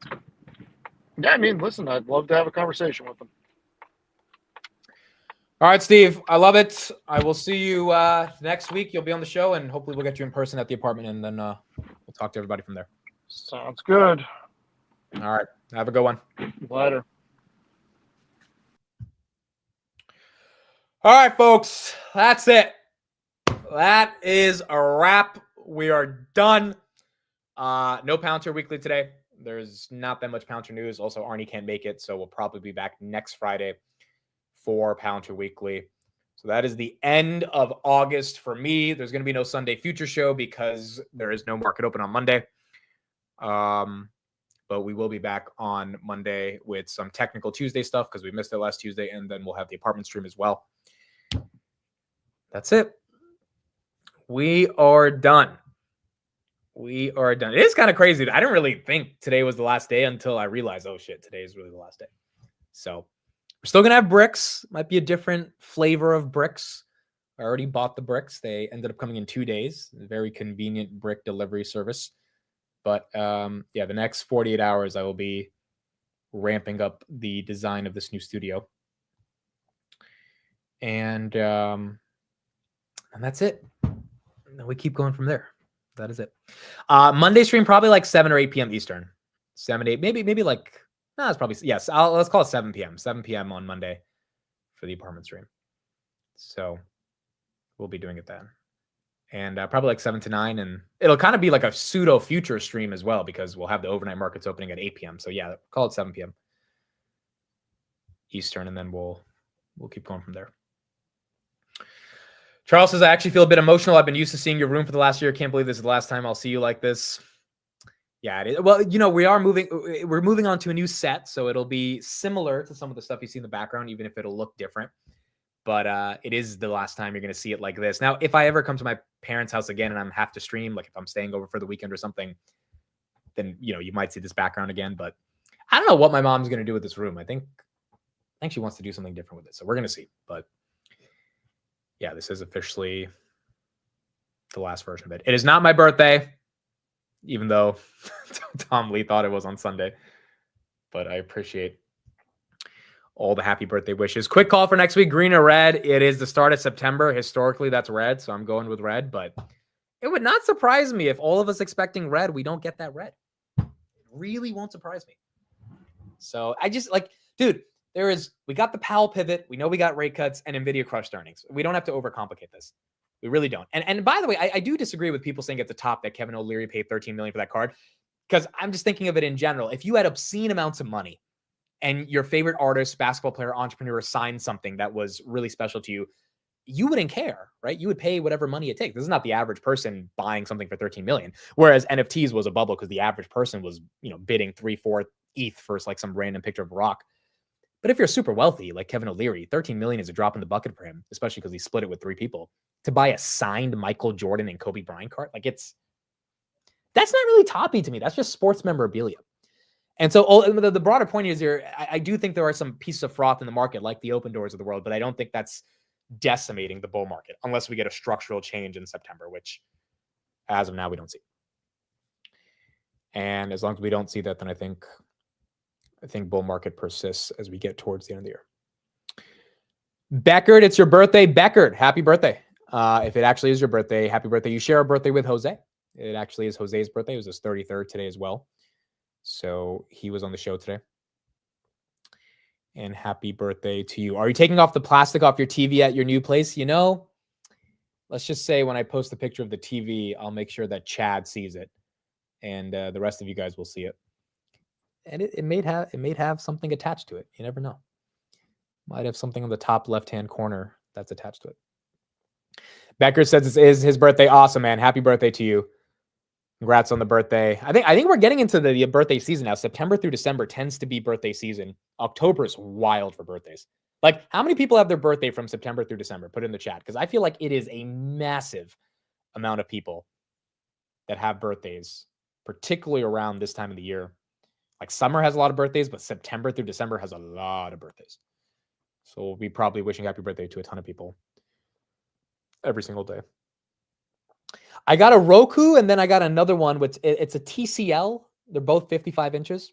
It's not Samsung. I don't even know what TCL is, but it's a TCL and a Roku that are the 2 TVs I got. One TV for the living room, one TV for my room. Probably going to get a third one for the studio, but those are the TVs that we have. Jay Fells, thanks for the $20 super chat. Have you heard of MogCoin, one on ETH, one of the largest liquidity pools and viral meme coins? I've not heard of that coin. There are a lot more coins that are starting to pop up. Fartcoin, by the way, this thing is down 22% over the past week, which I think is actually bullish because you are starting to see some of the liquidity get ripped out and potentially go into assets like Ethereum and Bitcoin that are a lot more valuable. But you do have more coins that are popping up across the ecosystem. October 24th for Chris, October 16th for Derpy, October 28th for DLM, October 1st. Yeah, we got a lot of October birthdays. September through December tends to be it. Someone has my exact birthday, surf fishing in SoCal, 10/27/97. Awesome. It's cool. Both turning 28. 20. What did I do last year for my birthday? I don't even remember. Last year was 2024. Where was I? October. I'm going to go to my photos and my memories. October 27th, 2024. I genuinely have no idea what I did for my birthday last year. I was in India. Yeah, I just came back from India. Yeah, we just came back from India. just came back from India. Literally, we came back on India on the 25th, and my birthday was 27th, roundabout. Tesla was at $239 a share. Dude, my phone is just filled with screenshots of stocks. That's literally my entire camera roll. But yeah, this year, I don't know, dude. We might do Vegas. We got to do a lot of logistical planning for the meetups. If we do Vegas, I think it's unlikely right now, just to be honest, because we got a lot of planning to do. So I'm not expecting to do anything for my birthday this year. And quite frankly, I don't really want to. So if we do Vegas, I'll let everybody know. It'll be fun. I will see whoever's at Vegas at the Robinhood event. So if you're there, then I will see you there. But outside of that, we just got to see if we're going to do anything this year. But if not, then, you know, wouldn't mind just spending it with the fam. Dude, we're all getting older. We're all getting older. It's kind of wild. I still can't believe it's almost September. Like, I feel like every month I've been saying, wow, I can't believe it's May and June and July. And like, summer's done. I know technically September 21st is done, but summer's done. January was just 9 months ago, and January felt like we were starting 2025. We went through that April volatility, which was wild. Then we went through the recovery, which was even more wild. And now I think we're just trying to see, can we really end out a bull market for this year the way that we think is possible, which is around 7,000 S&P. So we're going to have to see how this ends up playing out. You're like the youngest person. Okay, maybe to some extent, but there's definitely some of you guys that are in your early 20s. I'm not in my early 20s anymore, dude. I'm in my late 20s. That is kind of wild. 2 more years and boom, 30. 2 more years and 30. So I'll be there with everybody else as time goes on and everyone gets older. But it's good. It's it's the journey of life. It's what has to happen. I think it's been a strong year so far in terms of just continuing to build momentum, and obviously the markets have done pretty well since April. So now we just keep it going. I have a bunch of projects I'm working on. But I think that the key to like not thinking about getting older and like dealing with the fact that you are getting closer to the end of your life in the context of being a mortal human being is by being busy, just doing stuff, right? And the more you do stuff, the more excited you are to constantly be stuck in the process of working, which is not easy, but it's important. And there's a lot of projects that I've been working on silently over the past couple months. Some of them may come into fruition over the next few months. Some of them may not. None of them are going to require people paying for anything. None of them are like businesses or anything like that. It's just ideas that I've had that I've been working on, and I want to see them come to life.